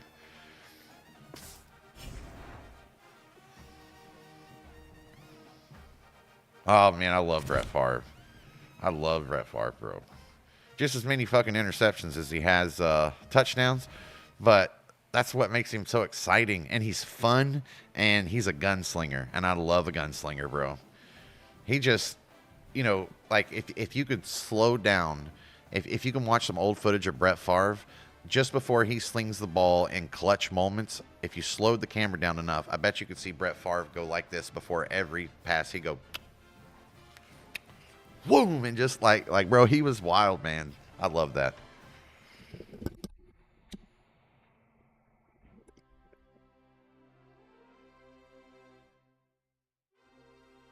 But yeah, you got to be. It's changing.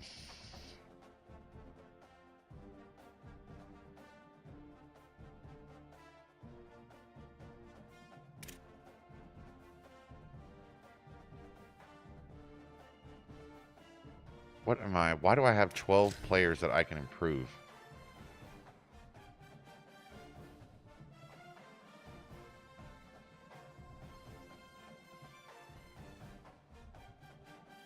I'm tier 9. I've never been tier 9 Kim. I got 45 players. I need the damn strat card for the Hurricanes, and I don't have it. If I can get that, I'd get another. I'm almost tier 10. I would be tier 10. Look at that. All Hurricanes, even the backups.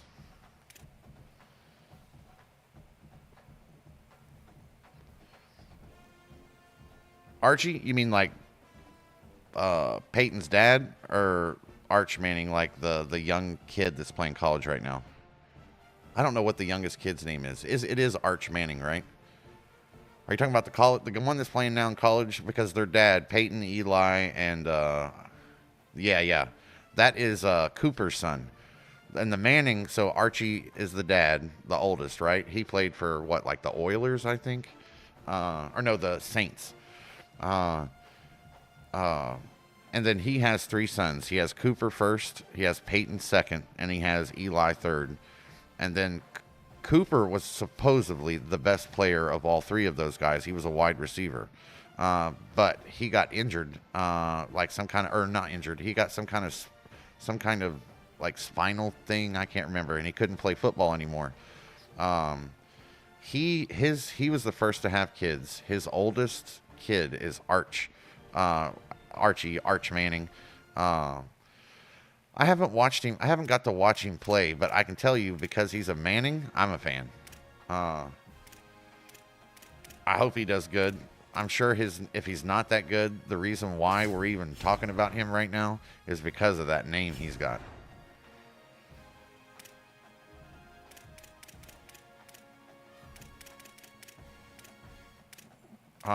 Marshall. So the next one, there's another one coming too, Bama.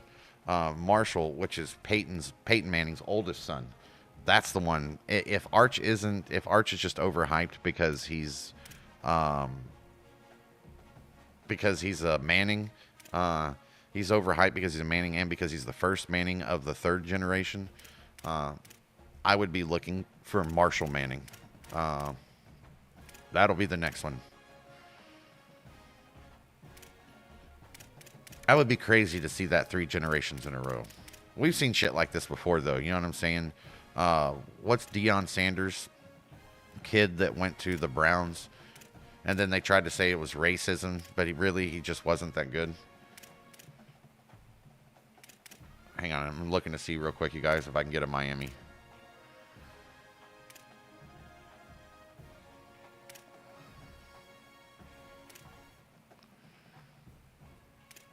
Come on, give me a Miami. Come on, baby, give me a Miami. You ran up, you got served.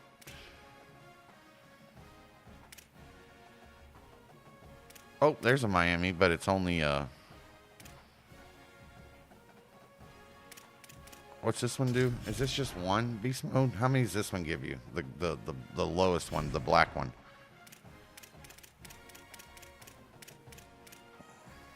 Oh, there's a Miami right there. Bam, I got it. Holy shit.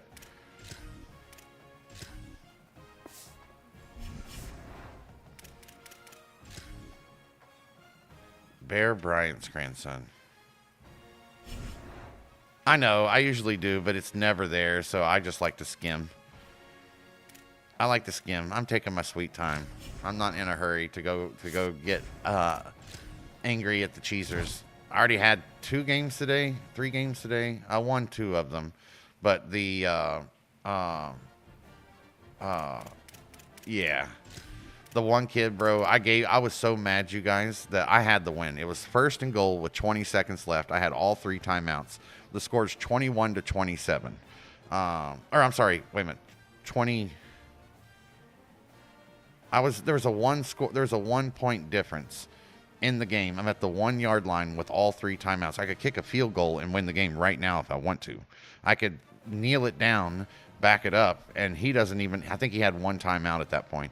He doesn't have the ability to stop me. I could have taken it, but I was so angry, and I wanted to teach him a lesson. Like, that he was so willing. The lesson was, like, he cheesed me so hard. And the lesson was, like, if you think winning is so important that you need to fuck your opponent, every single opponent that you play every single day, you need to fuck them out of their, out of the fair competitiveness they deserve. Here, let me just fucking give this to you, even though I just whooped your ass. That's exactly what I did. Felt good. I don't know if it was the right thing to do, but it felt good. What are these offensive focus cards, Beast Mode? Not the offense and first, and when you're in the strat cards, first you get the offense and defense one, right? Like this one right here, the uncommon locked in, right? You get those 2. Then you get shit. These are important. Sponge was asking about this a couple weeks ago. Yes, these strategy cards are very important. And as the next season and the next season comes, they get more and more important. Like, these alone will raise your guys' man coverage, zone coverage, speed. They'll do all kinds of things, depending on which ones you pick. Fuck your ass up. Okay, so the first 2 are offensive and defensive strategy. Then the team focus, so I got Miami. Then it's offensive scheme focus, program strategy item, defensive scheme focus. I don't know what these are.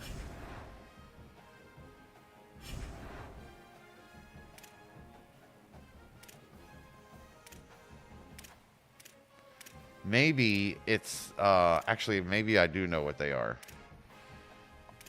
Hang on. Yeah, like this one right here. Uncommon run and shoot. I bet that's one. So if you could find your defense, I bet that's what that is. Hang on. Let me see if I can find either the 335 or like, what's pro style? No.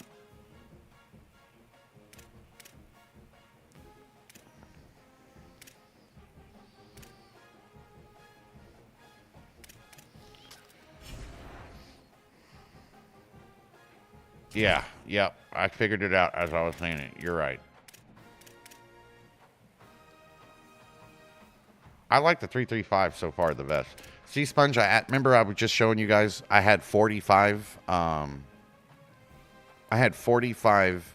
Miami U player Team Chems, right? So I'm a tier 9.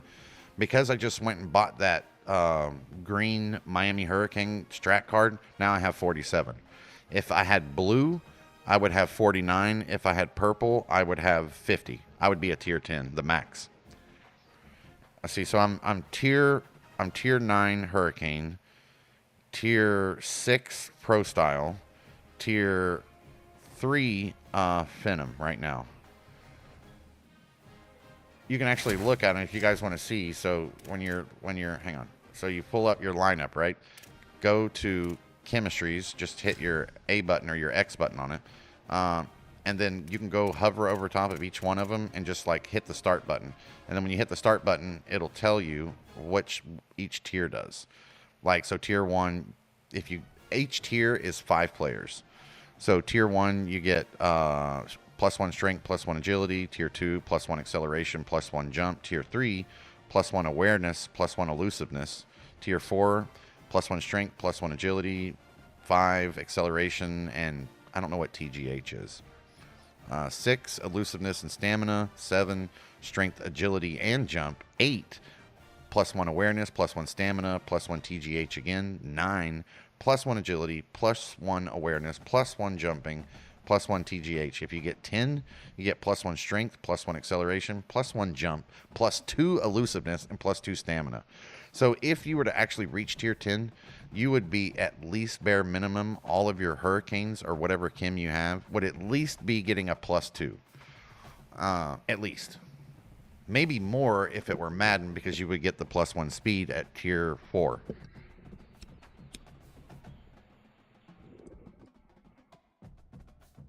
It's worth it. But it sucks now that they're charging us to do this.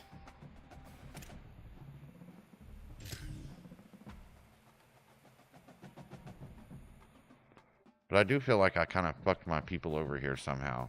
Like, some of these are lower than what they were earlier. Like, Rolesia Hardy was an 89, and Isaiah Glasser was an 89.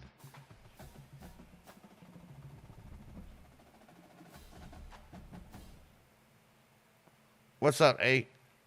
Just hit champ. I don't know what card to choose tomorrow. So we were looking at that yesterday. I can't remember them. Hold up. I'll hook you up. I'm just getting away all the in-card stuff out of the way. I really like these Phenoms, A, by the way. There's a lot of them. If you haven't picked many up yet, pick at them. Go look at their upgrades. Most of these Phenom 83 plus cards can be upgraded +2. Plus the rewards for chemming them, getting a lot together, are good. And you guys just got a left guard and a right guard today and a right tackle that are 86, 87. Basically, the best right guard in the league you could probably get for 25,000 right now. Hang on. What is it? Beast mode? CFB fam.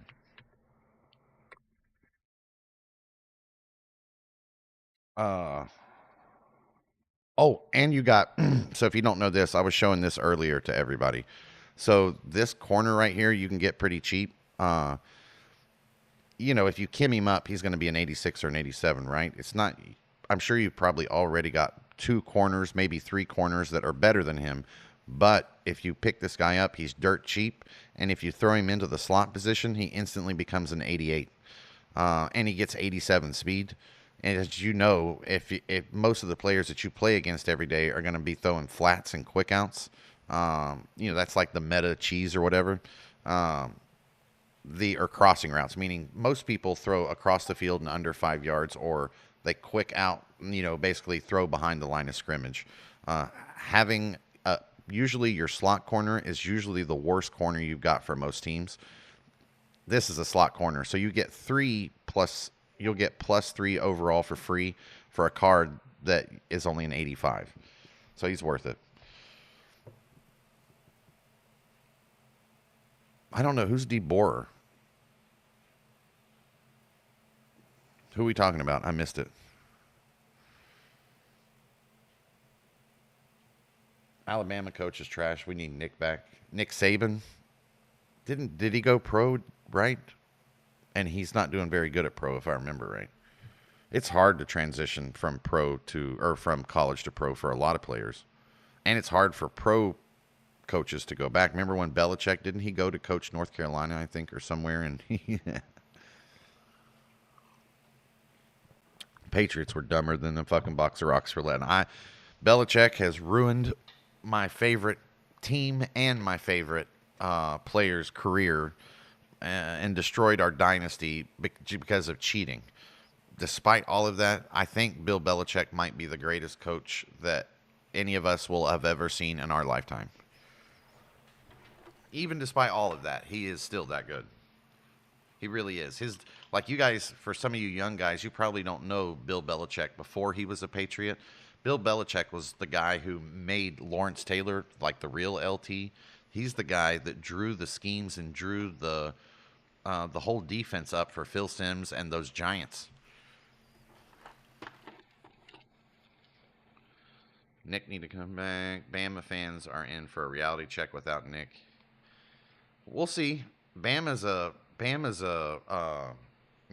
is a prestigious football, like, even if Nick Saban was there so long, depending on how old the other coaching staff is, so much of Nick is still there right now. You know what I'm saying? Like, just because he leaves, that organization doesn't completely change. And it's not just the coach, but the coach builds the system that creates dynasties. So, yeah, they're definitely probably hurting with how have they done without Saban, or how long has Saban been gone, and how good has the team been since Saban's gone? I'm guessing not great because you guys are saying this. I might have to pick him up or out of coin. Yeah, because you're going to get an 88. Oh, you're going to get an 80. Talking to A, you're going to get a 88 cornerback, but not have to pay for him. And it's going to be in the important position that you need him in.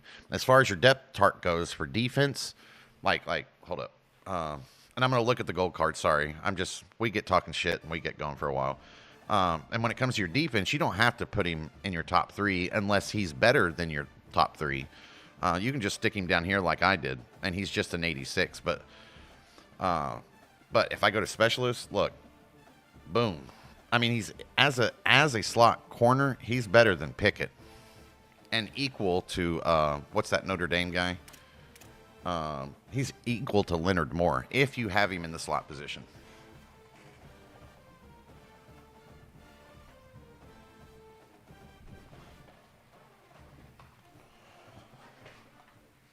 Oh, for sure. Nick Saban was Coach Belichick's defensive coordinator. I didn't know that, but I'll say this to you, Bama. Bill Belichick is the best defensive coordinator of all time. Like, I don't know, like, I'm not saying Nick Saban wouldn't add anything to it. I don't know. Like I say, I don't follow college like I do pro. But I'm telling you, if there was ever anything Bill Belichick doesn't need, it's a defensive coordinator. Like look at to give you guys, like, I know you guys know who LT is, and you know how fucking massive the Giants were in the 80s and the early 90s. But go look at the New York Giants without Bill Belichick, and then go look at those same New York Giants with Bill Belichick. And this is when Bill Belichick still has a fucking hair on the top of his head. So he was a young buck. Bill Belichick is a genius when it comes to defenses. Look at the clip I sent in general. Use the token on him. Did you get Megatron? No, I actually went an opposite route. Just Andre Johnson, because he's a Miami Hurricane, 1. Because 2, he played as an Indianapolis Colt, which is my pro team. And 3, I'm going to show you here in a second. So Megatron is just an overpriced Andre Johnson. They're both the same size. They're both the same speed, except Andre Johnson has better catch in traffic, he basically same speed, same acceleration. Andre is better at catching, and they're the same size. Well, not the same size, but close. Andre Johnson's a big motherfucker. And a better route runner. Well, I don't know about better, but equal. And Andre Johnson's because Megatron got here one day after, Andre Johnson's price got reduced down.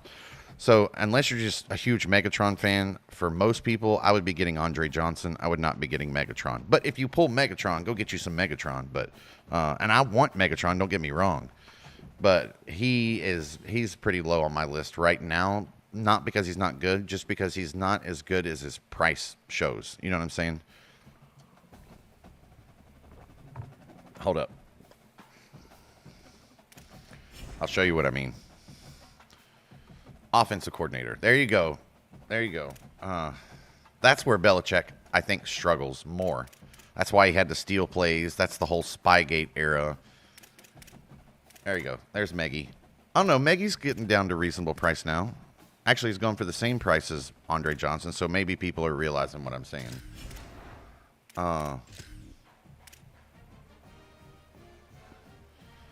Yeah, so Andre's the better catcher. They're tied in speed. Now, short route run, medium route run, and deep route run. Well, at least short and medium. Calvin's got a big jump and points on Andre.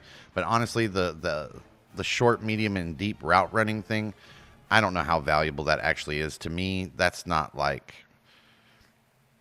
Yeah, I don't really... Not saying it's not important. There's no way for any of us to know. I think it's just like secondary. Something else to look at. But Andre's better at catching in traffic, tied speed.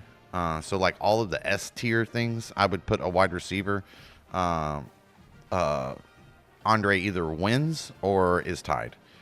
Megatron's got better acceleration, +3. That's pretty big. Change of direction, they're tied. Kick return, Andre is 20 points higher. They're tied in change of direction. Andre can jump better. Spectacular catch, Megatron's +5 on him.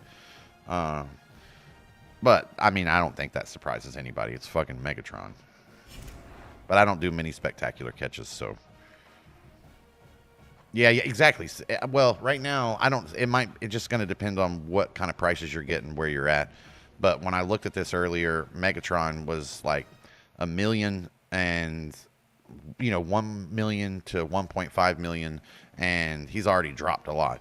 And Andre Johnson was like 700,000 to 900,000. Did I mention he's a Miami Hurricane, so that just makes him better automatically? And he went on, well, he became a Texan. That was the majority of his career. And the Colts didn't get him until he was pretty much like crashed out. But he was still a Colt, and he was a Hurricane. So, yeah, I'm going to favor him. I'm going to be biased. No, the next player I want is Drilly's player. Or the one that Drilly mentioned. That's the next one I want. I'm going to try to get tonight.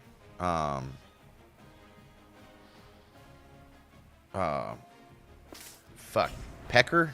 Is that his name, Drilly? Pecker? Picker? Peckery? That guy. Perick. Coy Perick. That's who I'm after next. And he's dropping. That's nice. Yeah, I want that guy. I've been weak at free safety since this year started. Not weak. I mean, I got good players there. 90 man, 85 speed. You don't need... unless you're using your safeties, which I highly recommend doing... Unless you're using your safeties as your, oh my God, what's the position? For your nickels and your dimes. Right here, your sub linebackers. Unless you, if you're using your, you don't need a bunch of speed with safeties unless you're using them with sub linebackers. Then you need as much speed as you can get, as much man coverage as you can get. And as much acceleration as you can get. So I like, for sub linebackers, probably the most overlooked important part of the defense. Sub. So I don't know how much football you know. I know you know some football, but so sub linebacker, basically just replaces your outside linebackers. So if you call a nickel, one of your outside linebackers are coming out, and one of these are going in. If you call a dime formation, or if you call dime, then both your outside linebackers come out, and now you've got two of them in there. If you call a quarter, a dollar, all the way up.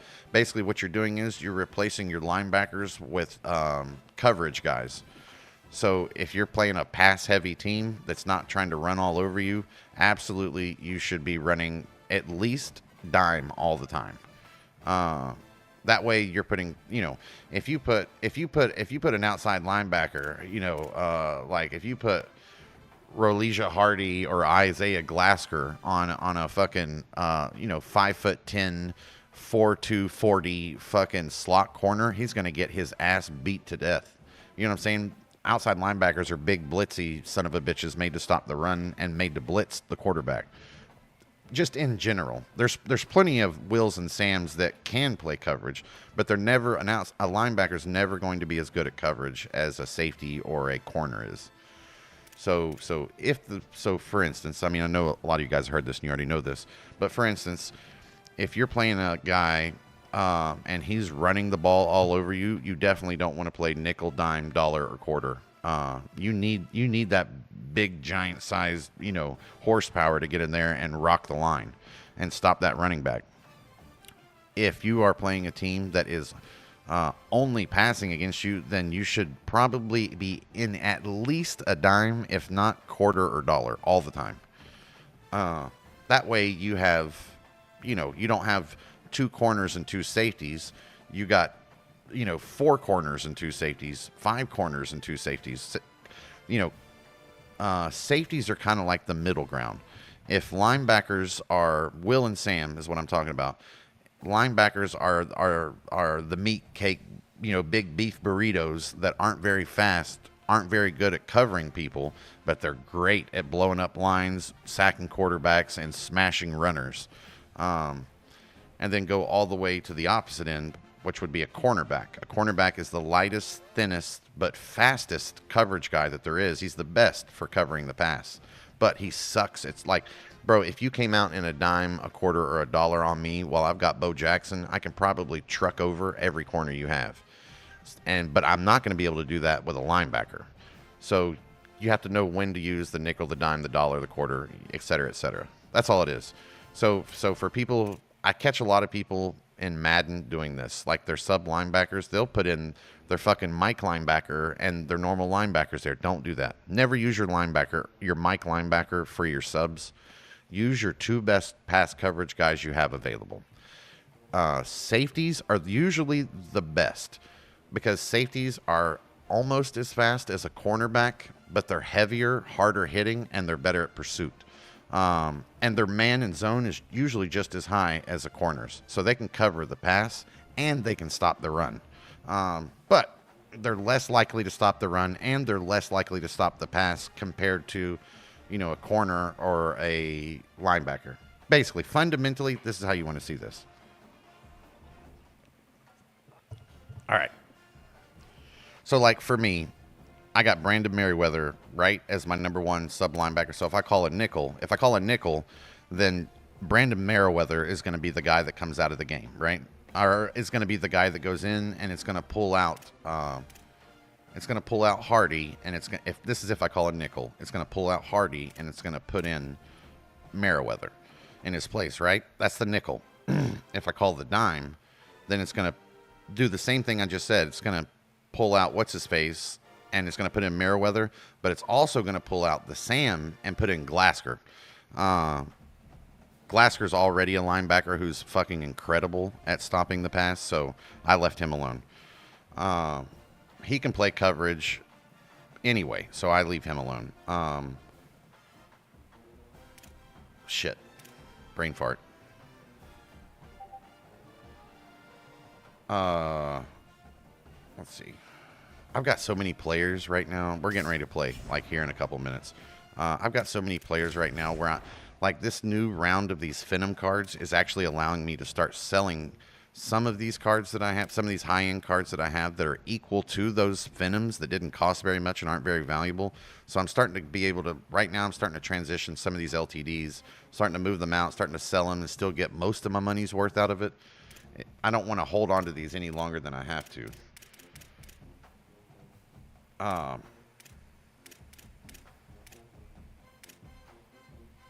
Yeah, like Norfleet right here. I got him out of he's coming out. 2,400 training. Yikes. I might actually do that. How much is he worth?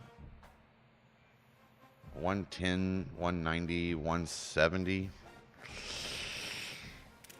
How much cash do I have?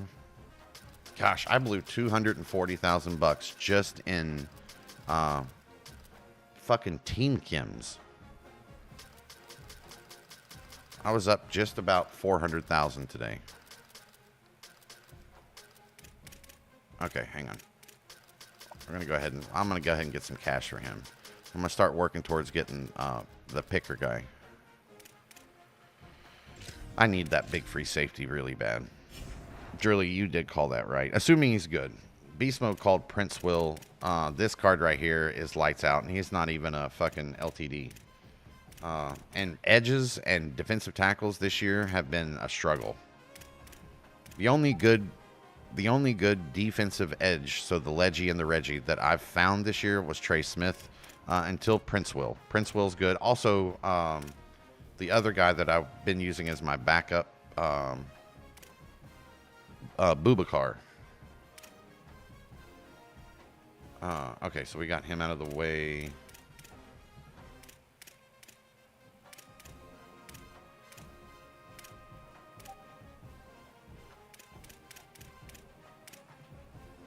And a new quarterback's probably coming up. Yeah, I got two of that guy right there. There he is, the Cormani McLean. That's the cornerback you should be running at slot. You know, bang for budget.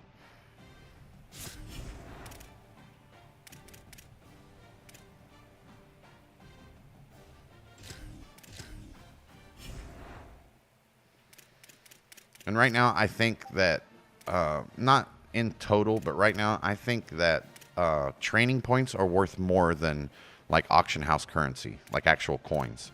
You know, usually a lot of you guys are really big about saving money, keeping money in the bank, selling all the good cards or most of the good cards you get. You guys like to stock up, and I always laugh and I tell you guys, the worst thing you can do for your team is have a full bank account. Burn that goddamn money. Make your team better, or have a lot of money because you're saving up to get somebody that's really good for your team. That's always fine. Running backs and quarterbacks are like, you know what I mean? What you got to do, whatever you got to do, but you got to get the good ones. And running backs, unlike Madden, you don't just need one good running back. You need at least two. And I'd advise having two good quarterbacks too. They don't have to be equal, but they should be equal in running backs, but not equal in quarterback. That would be ridiculously expensive, and it's just not realistic. What?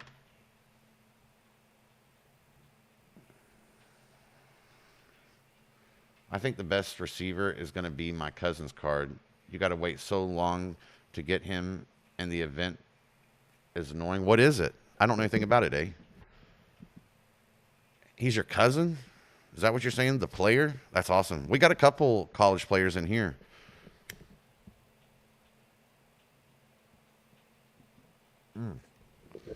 Monk is the running back for Lamar University, but he got injured last year and taken out. The Cam Coleman card? Hold up.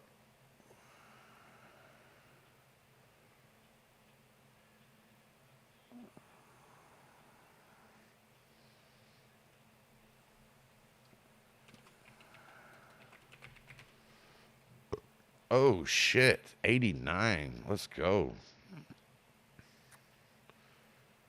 I'd like to have this. 87 catch. That's great. 89 speed. That's great. Let me see this card. So I'm different. So something that's different about me, than most people. I don't care about the height of my receivers. I think it's irrelevant. If anything, I prefer short wide receivers. They're faster and easier to maneuver. Like, usually I bullet pass as soon as I back up and I throw the pass, instantly I jump to the wide receiver I'm throwing to and I go get the ball, right? Smaller wide receivers usually respond much quicker and faster than big, heavy ones do. So I prefer under 6 foot tall, high acceleration. And, I mean, don't get me wrong, speed is a good thing. I'd prefer as much of it as it can have, but unlike what most YouTube people say, unlike what most people do, I don't think speed's that important for receivers. I don't think it's important for most things. And the reason is well, for what I said, but if you pay attention, Madden's this way, and so is this game. Let me take you on the field real quick so you can envision what I'm saying. So I just kicked the ball off to you. You just caught it, and you start running in a straight line don't swerve, don't do anything, and let's just pretend you start running in a straight line right up the middle of the field, and there's a giant hole in the middle. You know what I mean? And as you're getting close to that giant hole that your guys created, as you're getting close to it, have you ever noticed that even though you're running wide open and you're holding the trigger, that it slows you down, like almost like gravity pulls hard on your player as you're crossing through the line? That is because this game that's because EA games have this like special type of coding that they use for like fair play that actually nerfs your speed at different points throughout each play. So when does speed work for you the way when does speed work for you the way that most people think it does? When you catch a pass over the top and you're burning, a lot of times it helps there. But like, I don't know if you noticed, like a lot of times I have 89, 90 speeds corner or a safety that can't run down an 83 speed in 60 yards. Whatever the reason why that happens is, I don't know, but I think it's because of how they've got the game coded. But if none of that is applying, let's just say let's say the coding isn't affecting that player at that moment, speed definitely helps. But one thing, so yes, I think speed is important. But for me, any kind of receiver or tight end or back, if you want to use a back and like a pass catching back, there is things more important than speed, and that's catching traffic, especially catching traffic for a tight end, because tight ends are never not catching in traffic. So for me, I put catching before speed, but I want as much speed as I can get.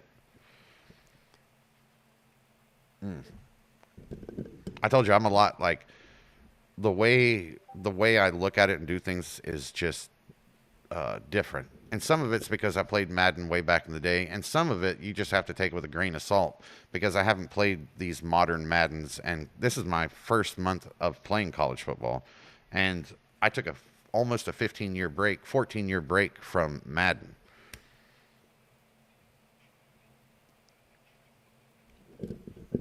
I love the Ghetto Boys, bro. Okay. Beast Mode, you told me how to do this last night. How do I... give me one of the players' names for the cards that are coming out for the seasonal cards. Or how do I see right here? How do I see Singleton? How do I see those cards so we can look at them again? Is that him? Yeah. So for me, I'm definitely not getting this card. I'm not, like, to me, wide receivers, and this, I'm saying this, but I don't want to take any credit away from like your cousin or anything like that. To me, wide receivers are probably the least valuable resource on the offense. But having a great one is great. It's just they always cost so much. And let's say I go from let's just do it like this. I buy an $80,000 85. I put him on my team. I switch the team chems. He goes to an 87. We'll just say $100,000 for easy math, right? So I've got an 87 wide receiver, and then I've got this guy right here. The 87 wide receiver cost $100,000. This guy right here, if we had to buy him from the marketplace, will be $2.5 million. So I spent 25 times the amount of money. I'm not expecting to get 25 times better production from my receivers, but how much more production I get from that receiver being a $100,000 receiver versus a $2.5 million receiver is almost non-existent. It could be just how I play. But for me, receivers don't, a good receiver can definitely change things up, but like, it's not going to be the difference maker. You know what I'm saying? But a defensive edge, a quarterback, a running back, a safety, a corner, or an edge player, them being significantly better, now that will change the game. You know what I mean? So I look for that. I think wide receivers in this game, I'm going off most of what I know from Madden. Wide receivers are so glamorized and so overvalued.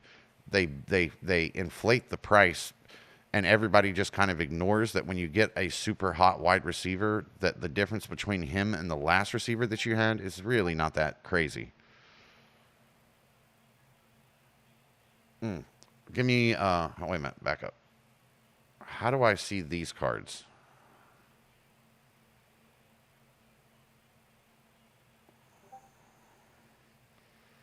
I did it yesterday. Is it Season 1 Legends? No.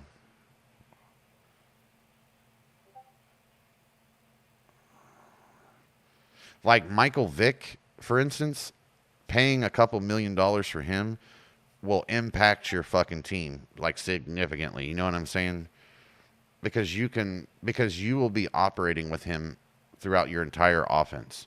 But if you were to get an 89 wide receiver and just keep the quarterback you have, that would not impact your team nearly as much. So you know what I mean? I know you just playing you yesterday, you pride yourself on not having to waste a whole bunch of dollars and still be good at the game, right? So if you play like that, which is good, if you play like that, then you have to like make every dollar count. You know what I'm saying? That's how I would look at it.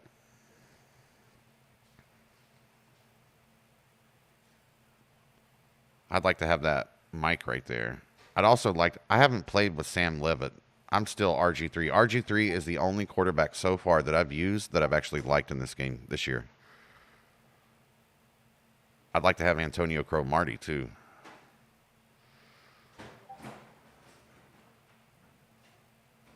I'll take that 87 LTD Junior Seau.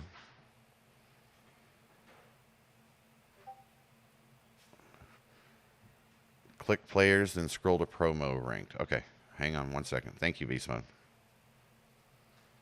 Shit. Players. Okay, I click players. Where am I going to see? Oh, that's how I found it, isn't it? But they were at the top yesterday, weren't they?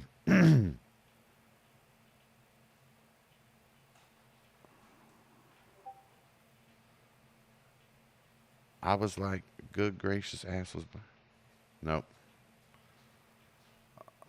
Yeah, see, I can't specify. And there's going to be 100 damn 88s.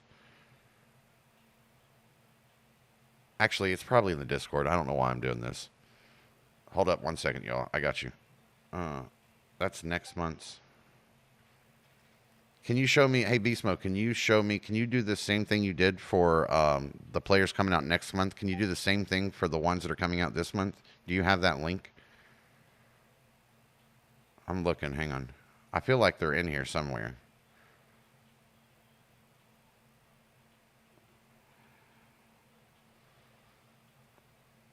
Man, your guys' teams, as I'm scrolling through here, all your guys' teams that you posted are like getting a lot better. You can see it as I scroll backwards.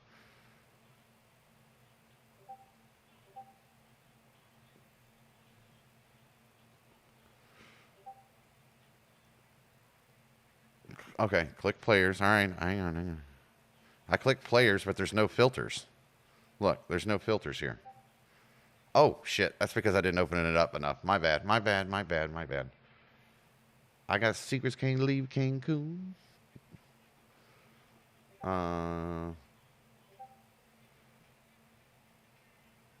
Fuck. What am I looking for? Custom filters? No. Program. What are they called, Beast Mode?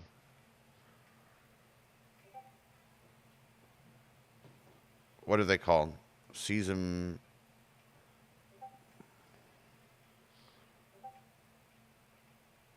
Was it season 1? No. What are they? What are the diamond cards called? Ranked. Thank you. Bam. Okay, we got it. Okay, so you got cornerback Kobe Black. You got left edge Mandrill Desir, and you got Keyshawn Singleton, right? If it's me, Keyshawn is not what I'm picking for sure. So it's going to depend. I'm going to have to look at ledges and see how many good ones there are, and how like overinflated or underinflated the league is right now with it. If there's a big flux of good ledges, then he loses value, and I don't need him. If but as you I don't, and I'm going off Madden because I haven't played college football. But if it's like Madden, these cards are actually so ahead of their time and so good. I'm talking about the top 100 ones like this guy. They're so good that even all through this season and next season, you're going to be using them. So to me, if I'm looking at this, it's going to be between Mandrill Desir and Kobe Black, but I would guess Kobe Black. Kobe Black's probably going to be the one I choose. 89 speed, 85 pressure, 88 man, 88 zone. He's going to be team kimmed instantly up, so he's going to be a 90 for me as soon as I plug him in. So then I said this to you guys before. So he's going to be a 90 overall. So then I go look at what is going to come out at the end of season 2, and Beast Mode gave that to us today, right? He gave us the end of season 2. Hang on. Was there a corner in there? Strong safety, tight end, and a Sam. I think Sams and Wills are, for me, at least in Madden, they were almost never in the game for me. And if they were in the game for me, it's because I'm blitzing or I'm trying to stop the run. So I probably wouldn't have gone with the Sam. But, well, anyway, to my point, the speed, so 91 speed for the safety. So I'm looking at this. There's no wide receiver to evenly compare it to, but I know this safety is going to be 91 speed. So even in season 2, basically even in season 3, that season 1 diamond card, top 100 card or whatever is still going to be relevant and probably going to be in my top 3 corners. That covers one of the most important positions on the field for me for 2 to 3 seasons. You're goddamn right, I'm taking that. But when it comes to ledge, okay.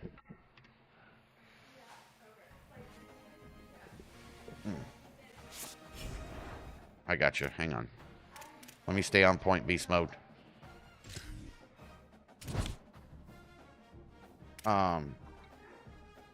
So he was a ledge, right?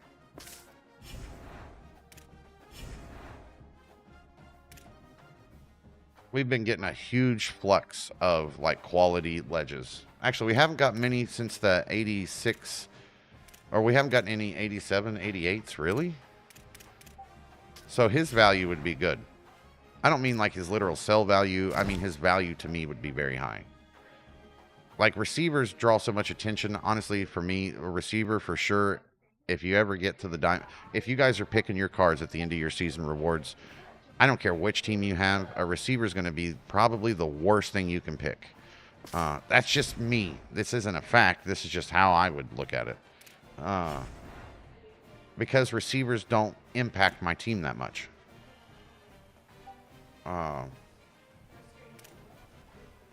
So another thing too is ledgies and reggies. Ledge and reg, your left edge and your right edge.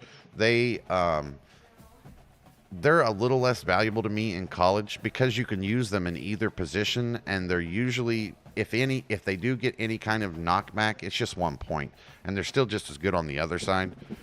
So ledge and reg, it's not that I wouldn't pick one, but he would have to be really, really good. So I probably won't grab the ledge. So corners, safeties, running backs, and quarterbacks are the big game changers to me.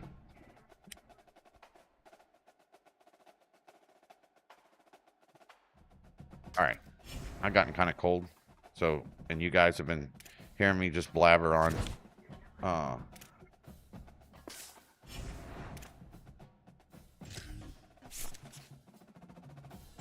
right. Let's go warm it up. Bro, I'm telling you guys, something in college football that's different than Madden. the amount of fucking challenges that you guys have to do in college is insane. Insane. Like, holy shit. 3 passes and 6 plays, 2 touch passes. God, I hate doing touch passes. Oh, no. Fuck. I just fucked that up, didn't I? I don't hate touch passes. It's just for some reason, like, I don't. Hang on. I gotta back up. This challenge features a few special.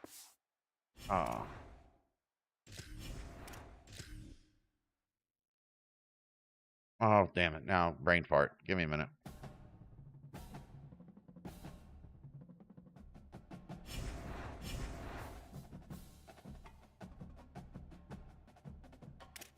You got Discord, A?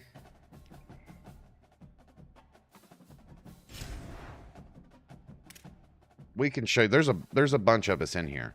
And all of them, like, bro, these players, send me, or, here. Click this. Hang on one second. You should get in here with us. Like, we build our team. Most of what we do when I'm not live, that's where we do it. We post our teams, like rate our teams, advice, you know what I'm saying? That type of thing. So, hang on. Click that link that comes after that.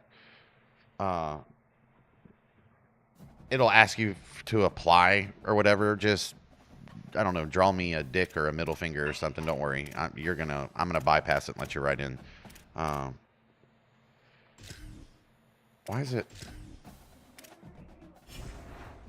Am I just crazy? Okay, I'm just crazy.